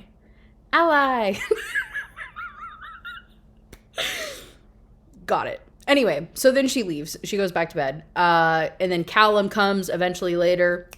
And he's soaking wet because he had to go and swim in the river to try to like chill the F out after this whole thing. And he apologizes like so profuse, like on his knees apologizing. I said, oh, you're hot. On his knees apologizing to her, promising her. He's like, hey, I would never ever hurt you. I'm so sorry. Like I don't know what came over me tonight, I'm so sorry, but I have to leave. I have to leave for the next couple of days to go to the king to help him. And I can't stay away from you, but I have to go. He like touches her cheeks, and he's all slow, and he's like, I can be gentle, I promise. I know I'm scary, I know I'm a wolf, I know whatever, and I know I'm so extreme, but I can be gentle with you. And she says, show me. Oh my God. He gets her off. Is anybody surprised? He's about to like do it fully on with her, but then he just like leaves all of a sudden, saying that he feels strange. It's almost like something came over him. I'm not sure what it is. Even now, I guess like a couple little bits later, I'm still confused what exactly this was. If this was the whole wolf thing and afraid of losing control of himself, or if this was more, which we might talk about at a later point. But yeah, he goes, and she's obviously very, very hurt and like offended and whatever, because she's like, they didn't full on do it, but like technically this was still, you know, she lost some of her, I hate to say it, innocence. If she is supposed to get married off to her husband, Sebastian guy, right? Like if that's still going to happen, then like she's ruined for him, for this trade, for this whatever. Like she's not worth anything anymore to these people, which again, super disgusting. I don't agree with it. I'm trying to quote the book and give you the context of the situation. Not my opinion, okay? You know this. And so she expresses as much, where she's like, hey, you're really just gonna like dip out right now after all of this, and you're gonna act like this didn't mean anything, and like you're just ruining me and blah blah blah. And he apologizes repeatedly, and then he leaves quickly. And she realizes like later that night, as she's like reflecting on everything that just happened, that he left because he looked scared. And now she's like determined to figure out why he looked scared. The next morning, she wakes up to somebody knocking at her door, and she answers it, and she's so excited because she thinks that it's Callum, you know? Maybe Callum's coming back to apologize. It's not. It's Blake. And he comes in, and he returns her the silver letter opener that she had. Remember, she had that forever ago, and then she had whipped it out to fight off people. Where did she have that originally? She had it to fight Callum, and then I think she took it... Yeah. Okay. So she had it to fight Callum. That's when I told you about it. When he first had the wolf eyes after the massage thing. And then she took it with her the night of the full moon when she went exploring around the castle. And when Blake chased after her, she tried to like stab him with the silver, or she like threw it at him or something. And so that's why he has her knife. And so he comes back to return it. And he's like, hey, here you go. And it's like actively burning his palm as he's giving it to her. And so she lets it sit there for a couple extra seconds just to like hurt him. And then she takes it back. And he goes back to his bookshelves to pick up some books and stuff. And she realizes that this is his room. And that makes her feel kind of funny. And then he's like, yeah, oh, hey, by the way, your boyfriend left this morning. Yeah, Callum left. He went to go and, you know, deal with the king thing. And she is so upset and like heartbroken and embarrassed and like full of shame and everything, because she's like, oh wow, I really did just like do stuff with this guy and got further with this guy than I ever had in my life, and it meant nothing because he just abandoned me. Aurora is really, really upset about this, and as she's kind of distracted, Blake is still in the room and he's still looking at books and stuff, and they end up having this like a little bit of back and forth together. And ultimately, like what you care about is the fact that he's like, hey, so what were your mom's symptoms? Like, I'm genuinely curious about like how your mom died. She rattles off her mom's symptoms, and Blake says, yeah, I don't know what disease that could have been. And then he goes to leave, but as he's leaving, he says, hey, also, Callum left, and so did Fiona, right? His old-time best friend that has brought her food, looked out for her, did all this stuff. They're gone. And Isla, the girl from day one at the castle, the one that has the big crush on Callum, the one that has like loved him for years and years and years, and was really upset when she saw that you were wearing his collar, and was really upset that you were wearing the clan colors and like offended by you. She was the one who was left in charge of your welfare. So like watch your back. And she's worried. And so over the next couple of days, while Callum is gone, she faces like escalating hostility. Like nobody likes her. The collar is what keeps her safe ultimately. Like this is the main thing that is keeping these literal wolves at bay. But on the third morning, the third day of Callum and this, party being gone to support the king, she reaches over to her nightstand, and when she wakes up, she realizes it's not there. The collar's not there, and she goes the whole smelling the air, and it smells like roses. Roses being the smell and perfume that Isla wears. This Beezy broke into her room and stole the collar, the necklace. And so she storms out because she's going to go and find Isla, and she's about to go and throw hands, okay? But she gets interrupted by that really creepy douchebag guy and him and his friends that go on to realize automatically, like, oh, you're not wearing the necklace. Oh, you don't belong to anybody. Oh, like, you're not Callum's. Like, oh, you're free game. Threaten. Gross. Really, really gruesome stuff. Again, I hate that I can't read a singular fucking fictional fantasy book, anything. Actually, not even that. I can't read a singular book that does not explicitly feature SA. Hey, I would love that. If somebody could give me a, like, no SA book, would love that so much. Thank you. They don't do anything to her, but they threaten it very vulgarly. And as they make these threats and they begin to approach her, and she's, again, scared for her life and, like, thinking all of these things and how she's like, I can't believe this, like, bob. All of a sudden, she feels a hand on her neck, and she feels a hand placing a silk collar around her neck from behind. And this douchebag wolf and his friends, they're like, oh, sorry, man, sorry. We didn't realize that she was yours. Oh my God. And they're like fearful, and they turn and they like run out of the room. And she turns around to see who put this necklace on her. Can you guess who it is? It's Blake. He has placed his collar on her. The collar that indicates that they're mates. The collar that indicates that she is protected by him and that she's like his partner. He's placed it on her. She turns around, she sees him, and she says, hey, WTF.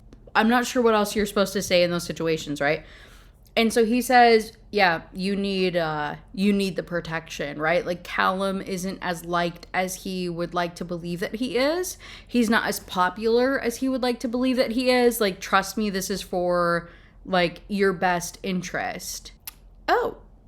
He also then goes on to have, like, a private conversation with her where we learn that Blake was born... he's half human, half wolf, and that his mother, who was a human, was Ard by a wolf. And so he was born, and that he had hunted down his father to get revenge. He hunted down and killed his own father because his father hurt his mom. And there is nothing lower than a man who assaults a woman. And again, I say, oh, these are men written by women, right? Anyway, so that night, there's a storm that rolls in, right? This like really, really bad thunderstorm. And so Aurora decides to visit Blake. Like, just after everything, after learning this about him, I mean, she's like his girlfriend now or whatever because she's wearing the collar. She decides to visit him. So she goes downstairs to his chambers. She opens up the door, and he is freaking the F out because of the thunderstorm. Turns out he is very, very afraid of them. I don't think we learn it until book number 2 about why he's afraid of storms. But he is. Like, this is like an absolute visceral fear.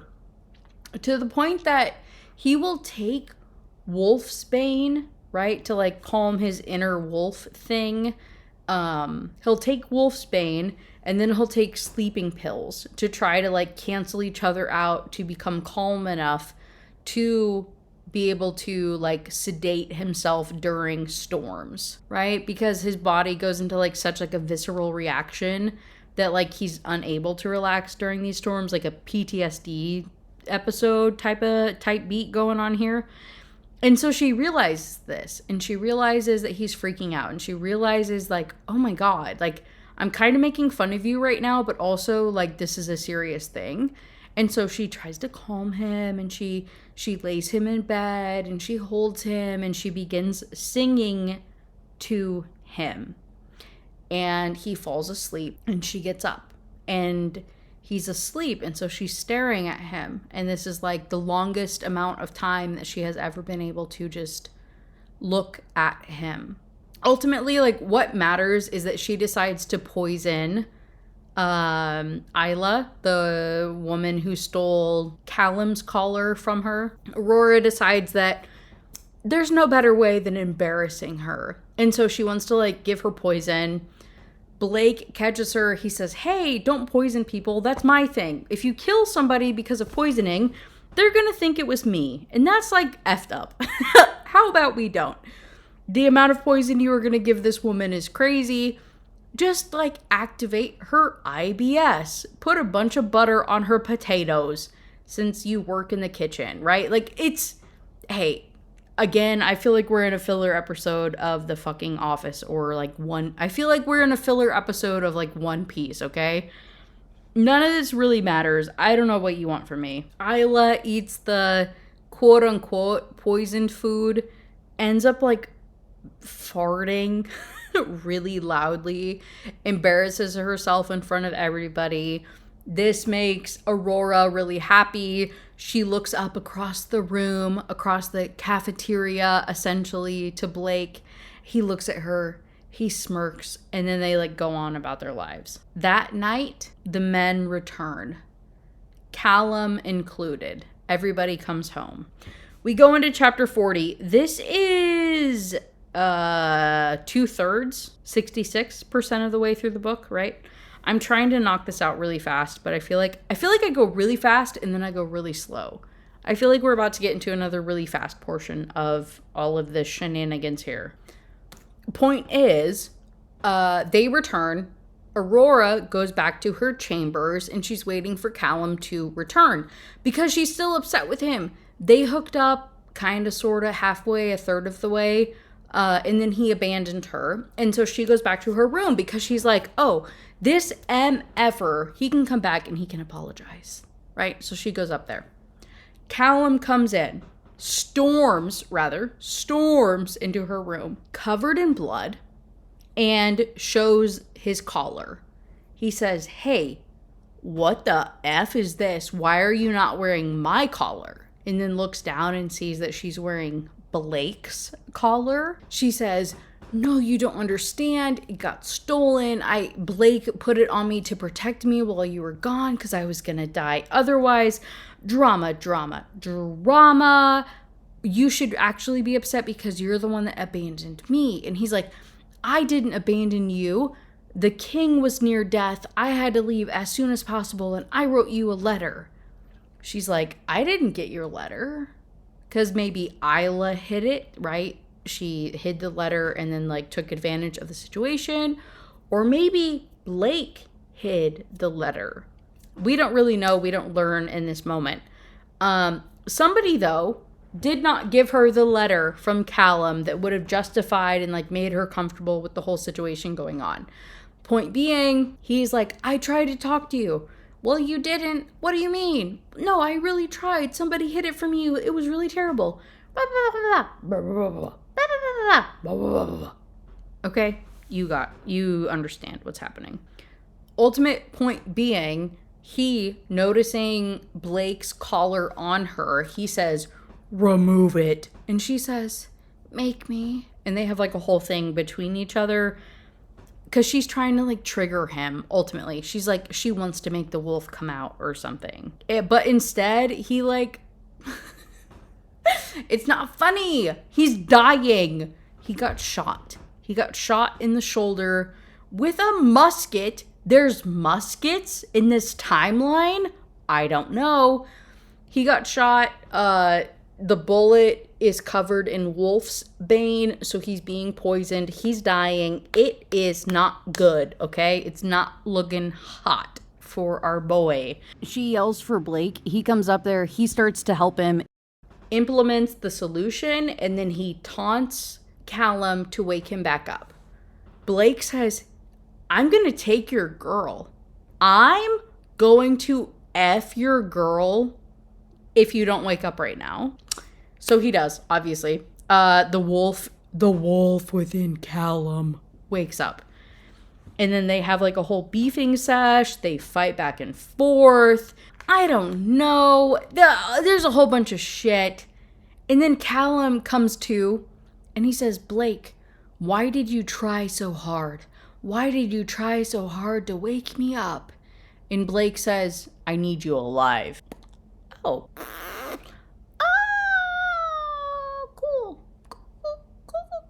Cool.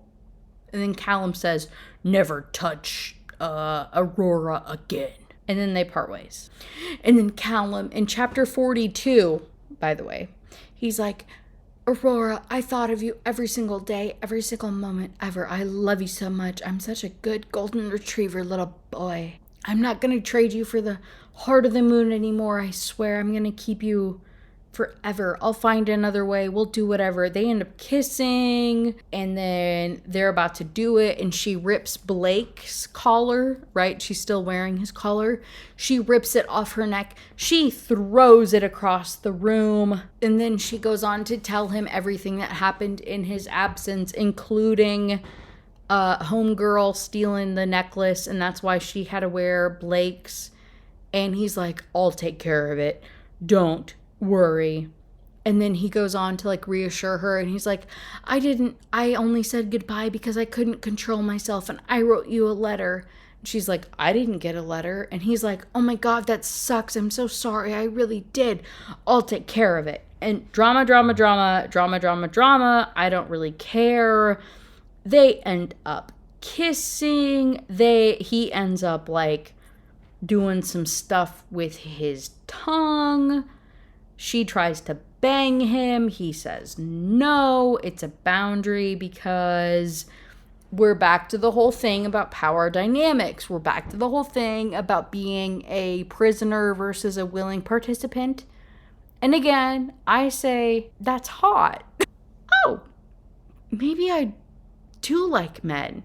I think this book falls into the 15% of the time that I do like men. Obviously, it's written by a woman, so I don't think that really counts. Still, maybe. He also goes on to tell her that the drama that the king faced was Sebastian, her soon-to-be husband, ex-soon-to-be husband's, whatever.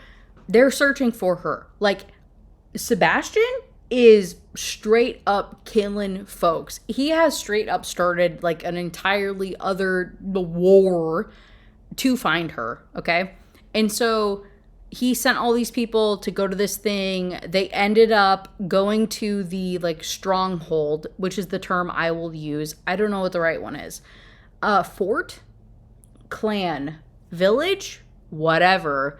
They go to this village. It just so happened to be the one that the king was at while like visiting for other reasons, like just like, you know, diplomatic reasons.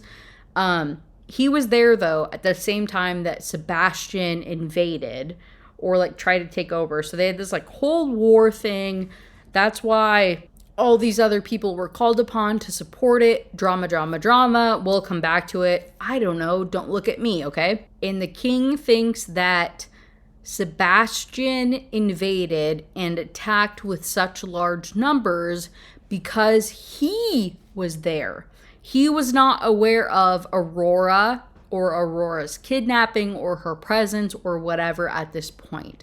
So there's this like kind of odd disconnect between the two sides of like why we're doing this and what we're doing and like what the goals are. And so they're going to try to like lean into this a little bit, right? Now that the king is back, Callum, Aurora, and Blake, who God knows why he's on board with this situation, they're going to go and talk to him, and they're going to try to figure out what the heck is next. In doing so, they have to dress for the occasion, right? Blake, he wears the same stuff. He's an alpha of his own clan. He can do whatever he wants. Callum knows what he's going to wear. The biggest thing is, what will Aurora wear? It's a very big deal about whether she picks out the white princess frilly dress that communicates that she is just a doll to be played with, or if she picks out the baddie, I was gonna say dead ass, that's not right. If she picks the daring, hot, sexy, lace entwined, queen, threatening looking shadow, blah blah blah blah blah blah blah blah blah. If she picks the black or the white dress, ultimately what it boils down to. Obviously, initially, she picks the white dress. She comes up with all these excuses to go and talk to Blake. He tells her, you should pick the black dress because the king wants a badass. She's wearing the white dress. She decides to go diplomatic. She's like, this is what I was raised as. This is what I know. Should be the default of women. Callum, lead the way. I'll put on the white dress. Let's curtsy and bow and make friends and blah, blah, blah. On the way there, though, she turns back and she says, hey, I have to change my dress. He's pissed, right? He's like, okay, I guess. You have 5 minutes, make it happen. She goes in there, she puts on the black dress. We go into the room. Callum, Aurora enter. All the other people are there. She makes eye contact with Blake. Everything's cool. She makes eye contact with the Wolf King. There's tension. Blabbity again. Blabbity, blabbity, blah. I don't care. What matters is the fact that the king... when the king comes in the room, everybody kneels. Everybody kneels, except for her. And he says it's customary to kneel in the presence of a king.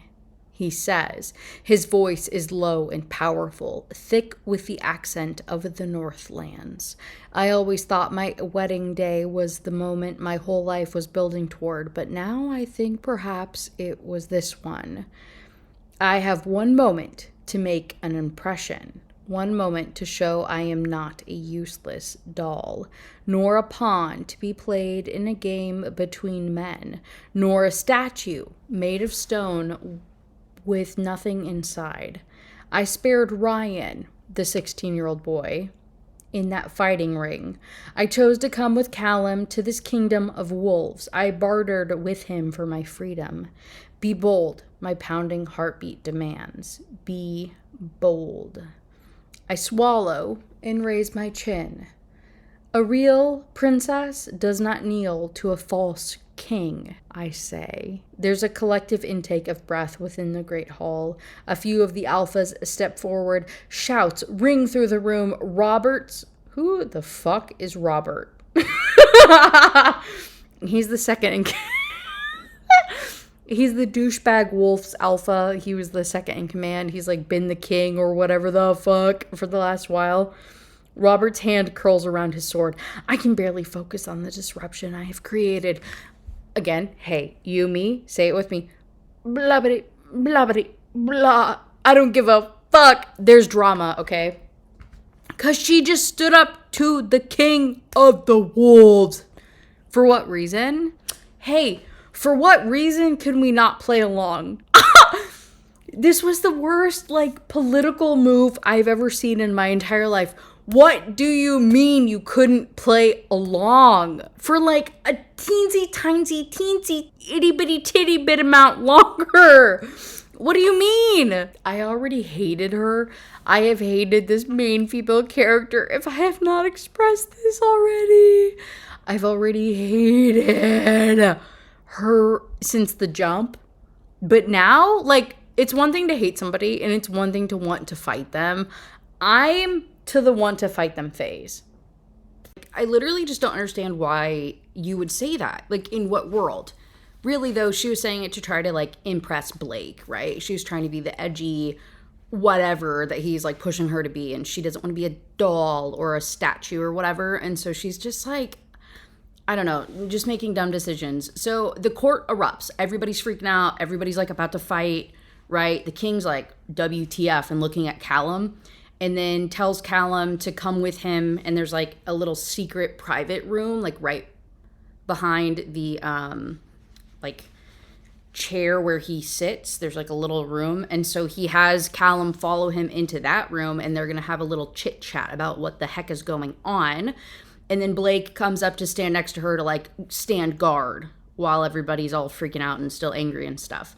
Aurora and Blake are standing there just kind of looking over everything, and Blake is saying, like, oh, I didn't think you'd challenge him for the throne. We also get some more information about Callum and the king. They're brothers, and their dad used to be the Wolf King. When the dad passed away, it was going to go to Callum, and Callum was more popular, and, like, he should have been the one that got elected. They were going to have like, a battle over it or something, and he ended up just, like, forfeiting and letting his brother be king.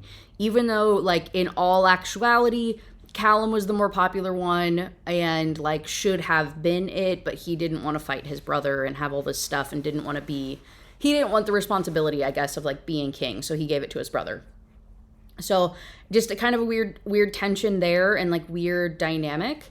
And then eventually Blake and Aurora get called into the little chamber, and they all begin having a conversation about what to do next, which is pretty much Callum arguing of, like, hey, I brought her here to trade her for, you know, the Heart of the Moon or whatever, but, like, I don't want to do that anymore, and we're going to have to figure something else out. But yeah, that's why Sebastian was fighting us and all of these other things.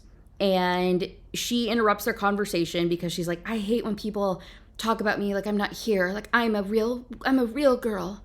And so she interrupts and she's like, I am more valuable to you guys here because I can give you all the insight, right? Like, I know my dad and Sebastian and all this stuff, and I mean more to you as, like, a bargaining chip or whatever than I would be just to, like, trade me back for this thing. And then more arguing back and forth between the brothers, and then eventually, like, Blake interrupts and he's like, Aurora came here, like, of her own free will.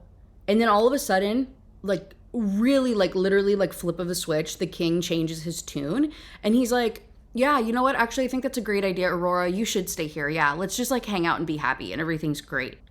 Oh, and then he just, like, walks out of the room, and it's really, really weird. And she knows that there's something off about this. Like, she can sense that something's off, and she looks at Blake, and even Blake looks like he's questioning that this sounds weird, and him changing his tune so quickly is, like, very, very suspicious, and that he was, like, persuaded too easily. But they press on, and they're gonna have a feast that night because everybody is, you know, back home now, and everybody's safe. Not everybody, like, some people died, but you know what I mean. They're gonna have this, like, feast and party and whatnot that night. Cut to that night in chapter 48. They're at the party. Everybody hates her even more. Like, right, they hated her before because she was a human, but now literally everybody knows that she's the princess of the Southlands. And so she's getting the stank eye from absolutely everybody. She does not feel safe, but she's wearing Callum's collar, and she's, like, sitting with him at the alpha table, and she's just trying to, you know, I don't know, not get shanked in the bathroom, pretty much, is, like, the vibe that I'm getting here. She is sitting with him hanging out, and then he has to go and do some, like, political talks, and then Fiona appears, right, his friend, and she looks really tense, like there's something wrong, and so he goes to talk to her and leaves Aurora all by herself. But not for long, because of course Blake comes up to her and he's like, hey, you should take a load off, and tries to get her to drink alcohol, and she's never drank alcohol before, so she goes a little ham drinking. And then he, like, pulls her onto the dance floor, and she and Blake have this, like, very tense exchange thing, and it's, like, kind of awkward, but also kind of, like, sexually charged and, like, tension in that regard. And then their dance gets interrupted when Callum comes back in and grabs her and, like, makes out with her in the middle of the dance floor to, like, You know what I mean? Like, ugh, just to be all territorial about it all. Callum, after he's done, I don't know, making like a show of this to the world, it takes her and then they begin like sneaking through corridors because Fiona came to tell him, hey, it's dangerous. The king isn't actually cool with Aurora being here. He has like contacted Sebastian and Sebastian's on his way to get her and to make the trade. And he like completely lied to you. So y'all got to get going. You got to get out of here because she's about to get taken, right? And so he is grabbing her so that they can like rush to his quarters and go and pack really quick. And then Fiona's going to get a horse ready for them so they can like make a run for it, basically, while everybody's distracted at this feast. Drama, drama, drama. Of course, as they're like making their way through the halls and stuff, Blake catches them and knows that they're running away because he also knows that this is all fake and he realizes, and he just tells them good luck, basically, and just lets them go. Because again, I don't know, whatever his purpose is, whatever weird self thing that he's doing, this is to his benefit that she does not get traded back to Sebastian, I guess, or something. I don't know. So they get all their stuff, they hop on a horse, and they're headed toward Highfell. Hey, Kaylee, what the f*** is Highfell? Hey, I'm so glad you asked. So that's like where his clan is actually from. Like that's like his being Callum. Like it's Callum's home. He is just like moved here to the king's thing as like the alpha royal court, but like they're going home, which is like way, way up north. And so they're going to go there where he'll have a little bit more privacy and be in charge more, and like his people will protect her better and blah, blah, blah. So they get on the horse, they ride through the night, and it's cute, I guess. Their journey is going to take a whole week because they're taking this like super secret long way because they don't want to take the main roads because he's afraid that James, the king, will know that they're taking that route and send people after him. And he also is like, and plus, if it takes us a week, I think he'll give up the chase after a couple of days because he won't want to make like an enemy out of me. He's kind of doing it for looks and he'll maybe change his mind. But I think regardless, he's going to tell Sebastian that he has you so he can like lure him into like a trap and attack him or something. So he's like, it doesn't really matter. We just have to keep you safe enough until that happens. And then once they duke it out and fight or whatever, I think he'll stop coming after you and then we can just like move on with life or whatever. So that's the plan, right? And then they're on the horse ride and they end up talking quite a bit, and he expresses his jealousy about her dancing with, oh my God, Blake. His jealousy of that, and he ends up admitting like, yeah, I don't think that you would like me under normal circumstances, right? Like, I don't think you would ever even like bat an eye or pay any attention to me, and you only like me because you kind of have to. And she's like, no, I really do like you. And then they have this really cute moment where they like rattle stuff off about each other that they like, and it's very wholesome. And she ends up crying because she's like, usually people only call me pretty. I've never gotten any real compliments like that before. Like no one's ever paid attention to me or cared to get to know me. Like it means so much that you pay attention, right? Like she's just very, very flattered. This is like a very, very wholesome relationship. And he also ends up saying that he wants to know everything about her and that like she's not his prisoner anymore, which I mean, she never really was, right? But with that being established of like, oh, we do like each other, you're not my prisoner, you're here of your own free will, and like we're vibing.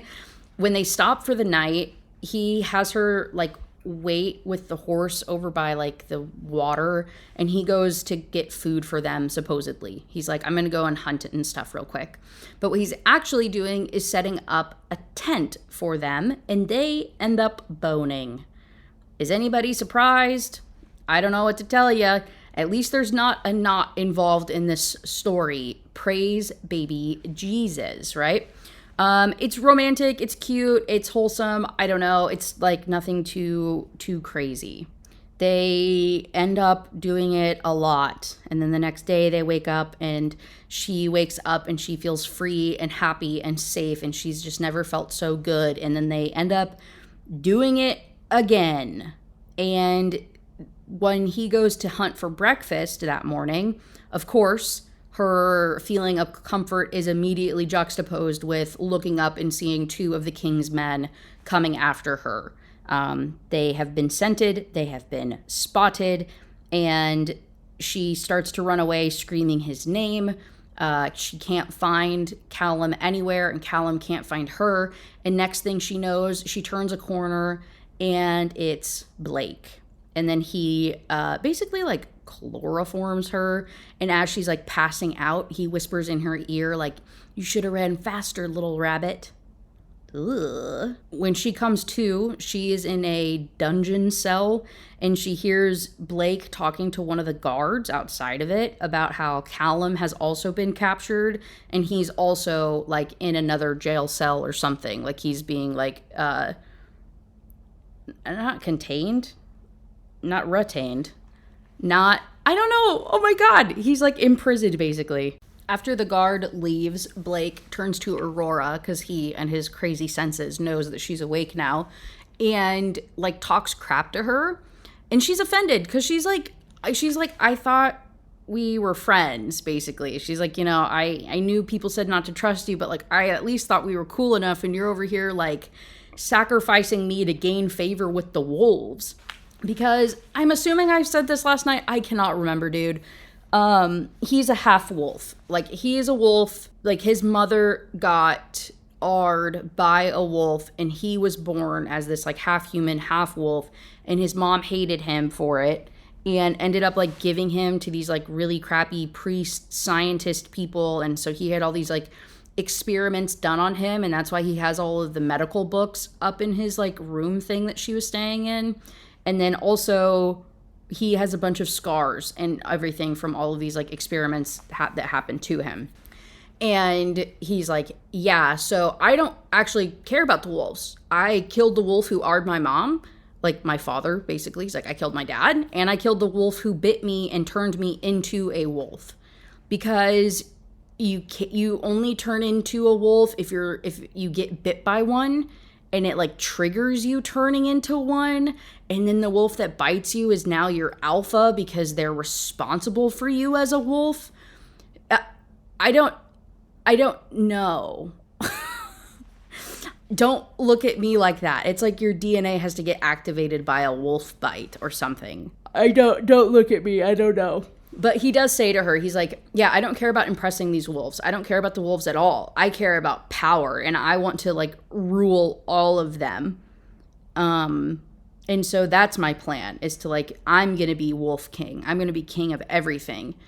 And yeah, she's like, oh my God, this is so crazy. And then he ends up collecting her and bringing her to the king, because obviously the king is there and they have to talk. The king confirms everything that she found out last night about him wanting to trade her back for the heart of the moon and whatnot.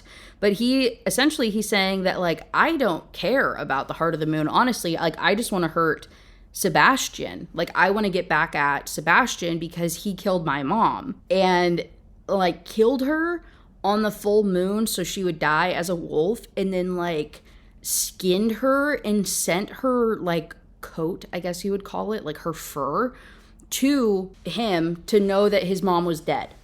You know how terrible, like absolutely horrible that is? And so she's like, wait a second, but like Callum said that your mom went missing.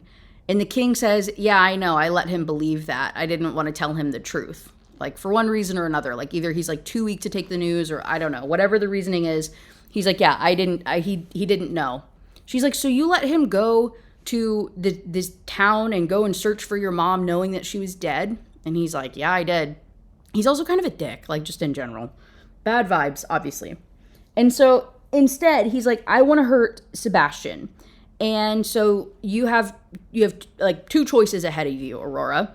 You can be traded to Sebastian, and they'll end up killing you in the ensuing battle, because like I'm going to set up this trade and then we're going to attack them. So if you want to go that route, good luck. You'll end up probably dying on the front lines. Or you can marry me, become a queen, and that would like humiliate Sebastian. And then that gets after all of the goals that I have here. So Which one do you want to do? Immediately, she's like, I'm not getting married to anybody again. I don't belong to any man. I'm not doing any of this. And the king gets really, really pissed off because he's like, how are you going to say no to being the queen? And also, this would help link like the humans and the wolf people, and like us being married would, help end the war. Like, this would be even more effective to ending the war, and it would get back at Sebastian, and you would be a literal queen. What do you mean you don't want to do this? And she says, no.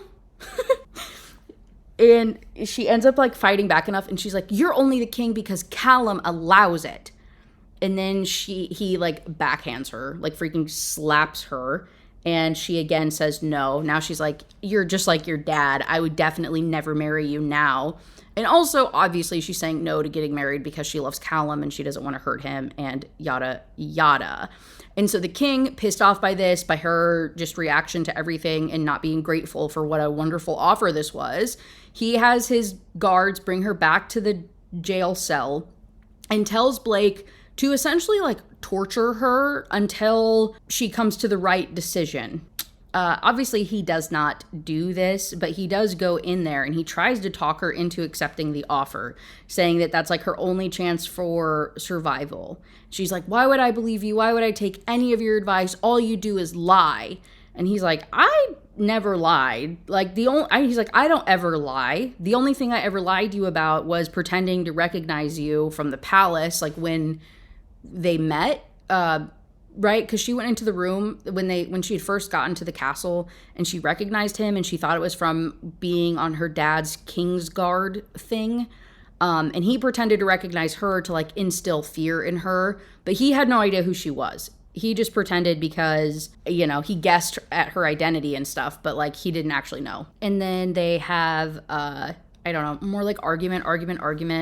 And he's like, why are you so stubborn? And he tries to give her some water to drink, and she ends up fighting him off. But she has like, her arms are like tied up above her head, and she's like chained to the ceiling, and like her feet are barely touching the ground type of thing.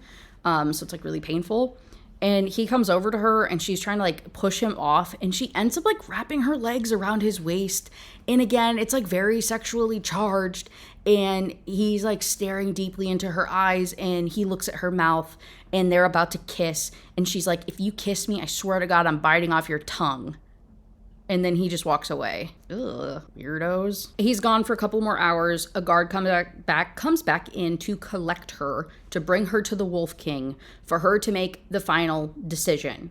Like, are you going to, marry me or go to Sebastian or whatever? So the guard takes her to the bathroom to take a bath, to get cleaned up, to put on a white dress, to look all innocent and pure and whatever. And she does this, and then she gets taken outside where there's like hundreds of the king's men getting ready for this like all-out battle that they're going to try to have with like Sebastian. When she gets to the king, he asks her again, and she says no, that she's not going to marry him. And she's like, but I have an alternative. And he tells her to shut up repeatedly and does not let her say what she's going to say. They get on the horse. They begin riding to the battlefield. Finally, she like wears him down enough for him to hear her plan, and she says, hey, just give me a weapon and let me go with Sebastian, give me a weapon, and then I'll use that to kill him. Like, I'll kill him myself because this won't cause any drama. Like, if you kill him, then this is going to start like a whole other thing between the wolves and the humans. Just let me do it. We'll figure it out, whatever. And she also goes on to explain, like, and also I'm only not marrying you because of Callum, and it would be really, really messed up to betray him because I do love him. And so this makes the king listen, and he does give her a knife, and she like puts it on her leg, and he tells her straight up, like, I'm only doing this for you because of my brother, but my men are still going to attack. Like, this battle is still going to happen. They get to the valley where they're meeting, right? Everything's fine. They go down there with 10 men. All the other ones are on the other side of the hill waiting. And Sebastian's down there. He has a wolf. It's not even a wolf. It's a man that's a wolf one day a month. Again, I'm back to this whole fucking fact. I hate this book. I hate parts of this book. And he's a wolf guy, and so he begins sniffing to be able to tell if she's a virgin. Don't look at me like that. I don't know. I don't know. Literally couldn't tell you. Point being, though, the wolf would actually be able to tell that she had hooked up with Callum the night before, and he does, and his face kind of makes like a weird reaction to smelling her, but he lies, and he says that she's still a virgin, and it saves her from being killed, because pretty much, like, if it got revealed that she was no longer one, then she would have, like, Sebastian would have killed her, like, exactly in that moment, right, for embarrassing him and stuff. So, anyway, they go on with the trade. She is given to him, and they give over a box containing this, like, white rock. This big white rock in return for, or in, like, exchange of her or for her or whatever. And this is the heart of the moon, I guess. And then, of course, Sebastian can't do anything and not be a total jackwagon.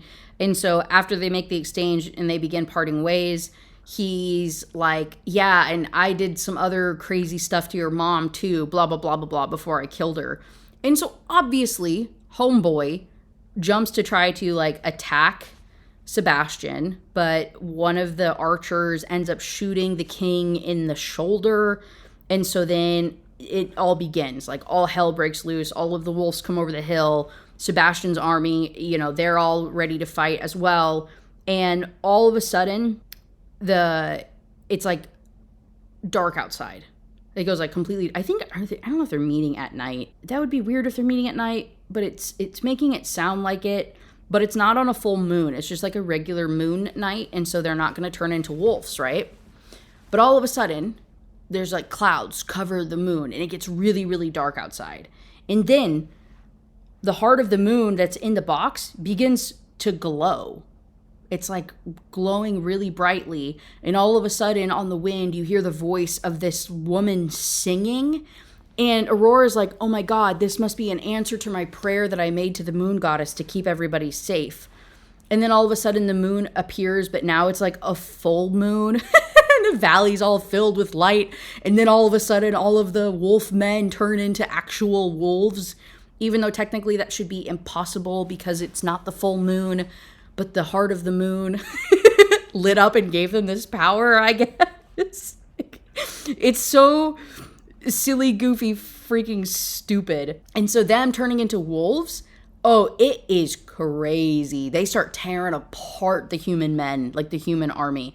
And so Sebastian throws Aurora into the carriage that they were approaching. They like book it over there. He throws her in there and they begin like going as quickly as possible down the road, right, to try to escape this. And as they're running away, he's talking crap to her about her stay with the wolves. And he's like, yeah, I'm sure that you actually did, you know, screw around and blah, blah, blah. And you're so freaking dirty, gross. And it's, again, just like really, really disgusting. And she ends up putting on this like whole show where she's like, I didn't do any of that. I didn't do anything like that, but I'm so excited to be with you and I can't wait to be married. And like crawls over on top of him and like sits on his lap. I was like, you can still hear the people getting murdered. What is happening right now? So she like pretends to try to put the move on him so that she can get the knife out of her like little thigh strap that she had. And she goes to try to like stab him. And then he grabs her hand and he's like, yeah, dumbass, what are you doing? Like, I don't know.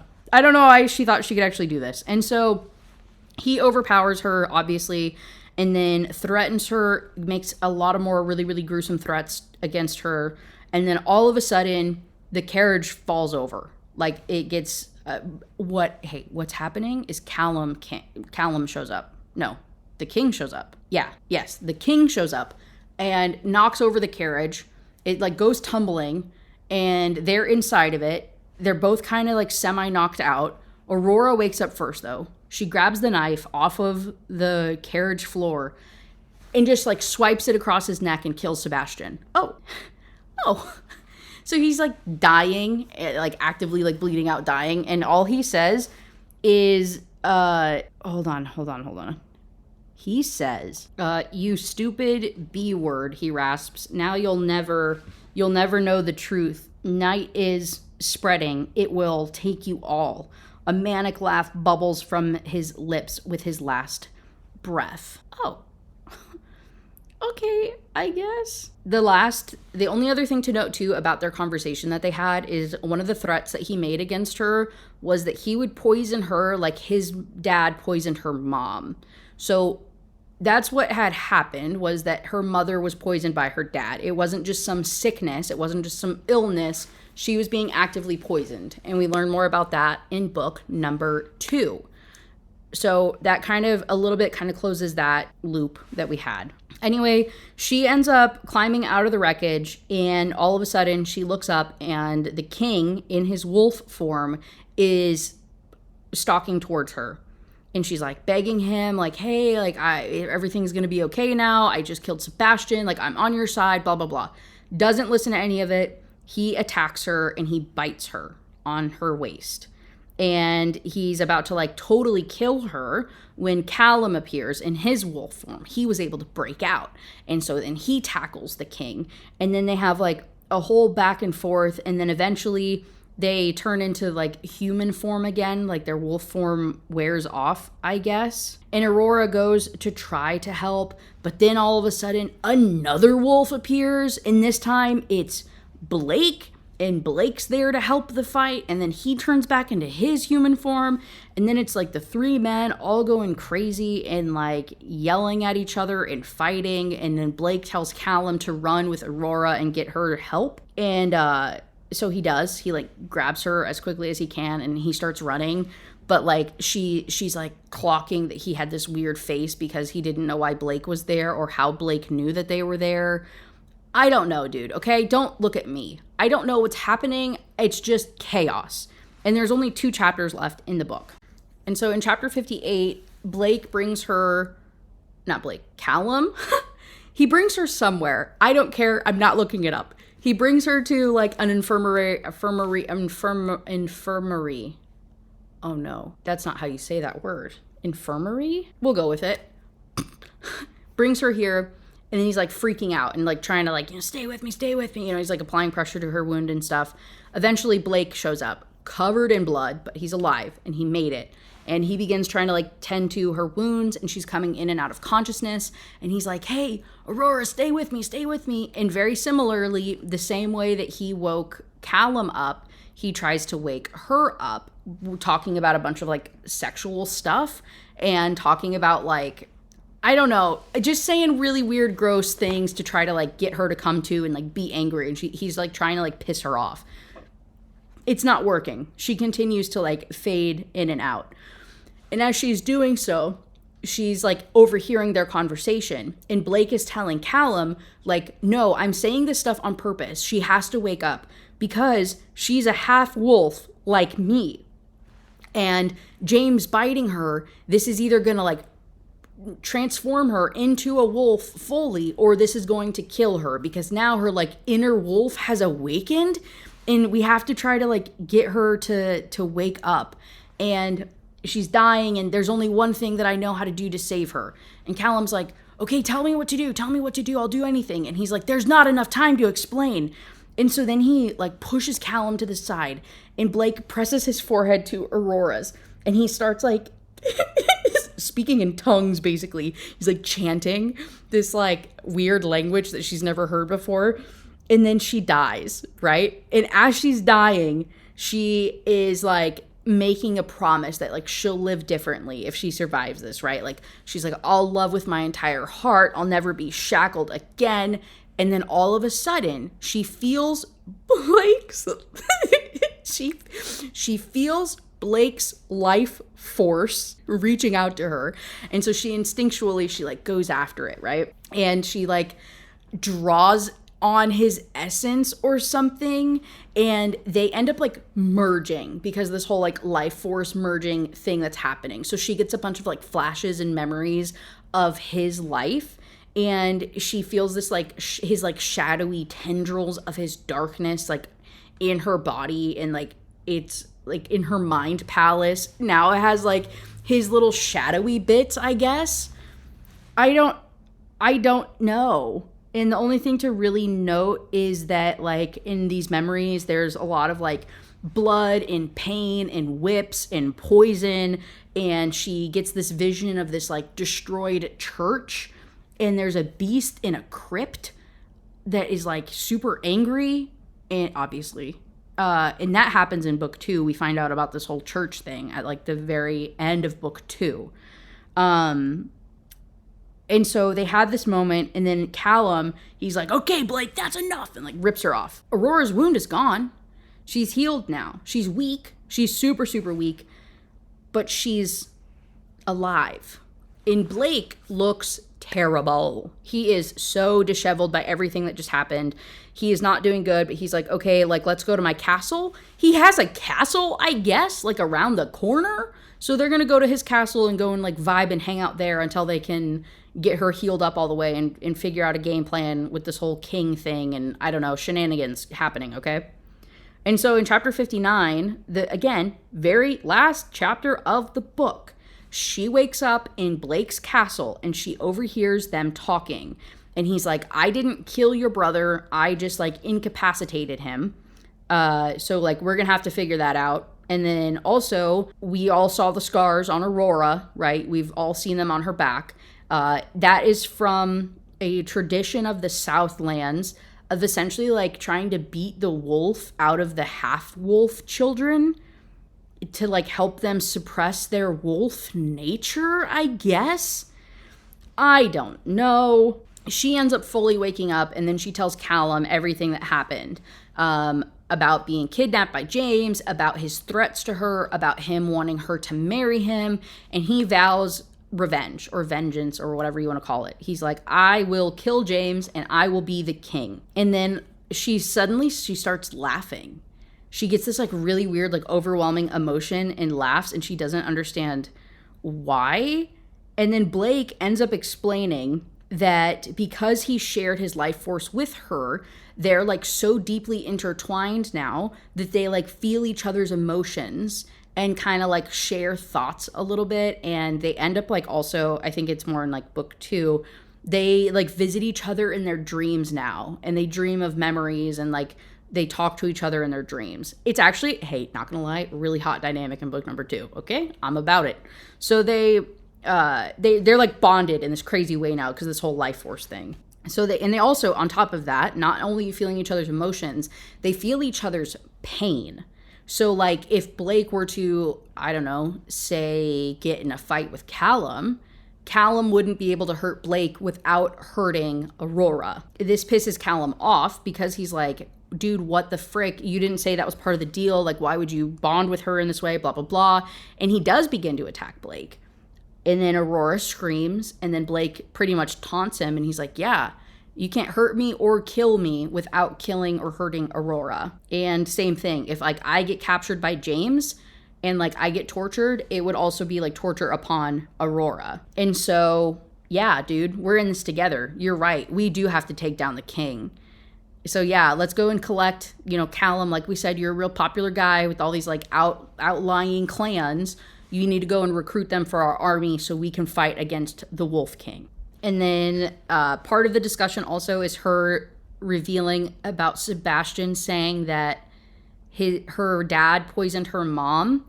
And then Callum and Blake are like, yeah, that checks out, especially if your mom was a werewolf. They were probably giving her wolf's bane to keep her wolf at bay and also to like kill her off slowly or whatever. Like that all checks out actually. And so because of that, I don't know, they're all in cahoots, okay? The three of them, they come to an agreement. She's on board as well for like revenge. And now she wants to like go and kill her dad and be the queen and like get revenge for her mom. And then also, yeah, screw James. That guy sucks, the current Wolf King. So yeah, let's take them all down. And so then Callum is off doing something, I don't know. It ends up being Blake and Aurora alone. And so he gets her some tea because he can feel that she's in pain and he's trying to like help her feel better. And she ends up confronting him and she's like, what are you doing? Like, what is all of this? Like, she's like, I think I cracked the code. I think I know why you're doing this. Like, why you care about me, why you didn't want me to die, like, why you gave me your life force. Like, I think I understand now. Because you and I are bonded now, Callum can't hurt you.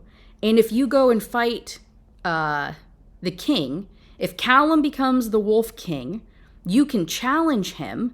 and take the throne from him because he won't be able to fight you because he would hurt me. And so then he would just have to willingly give you the throne. And like, yeah, like he would have to forfeit, and then you would be the king and you wouldn't have to do anything. And he smiles at this conclusion of hers. And so he smiles at this comment from her, and then he like raises his little teacup and he toasts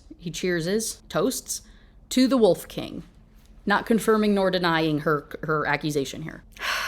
And that's how book 1 ends. Dude, it's such a nothing burger. I mean, it's laying the foundation for like a really interesting story. Like I said, I'm into book 2, but even book 2, I'm like, it's a nothing burger. Nothing has happened. The 3rd book is coming out, I think, pretty soon. And I'm hoping that that's it, that this is just a trilogy and we'll get this all wrapped up with a pretty little bow. But I'm so frustrated that it's 3 books worth to get a story told, man. But anyway, it wasn't too bad though. Like I said, parts of the book I really enjoyed, parts of it I found really cringy. The lore is interesting. The main male characters are interesting. Aurora pisses me off beyond belief. There's so many characters. I don't know. It's not bad. I had a good time. It was something different than I usually read. So let me know if you want me to cover book number 2, The Night Prince. I wouldn't mind doing it eventually. Like I said, it's not bad. And then I think that's all I got, guys. I think next week I'm going to do a thriller. I'll probably end up doing another little Freedy McFadden, or something else along those lines. I'm not really sure yet. I still have to, I know, shut up. I still have to do Quicksilver. I didn't realize that book was like 600 pages long though. And yeah, I think that's all I got. I have to edit this. It's 7:30 on Wednesday night. I have to eat dinner and edit this and get this out to the members and get this live for you guys. So you will be watching this video in less than 24 hours. Isn't that so exciting? Okay, anyway, I love you so much. I will talk to you later. I'll see you on the next one. Bye.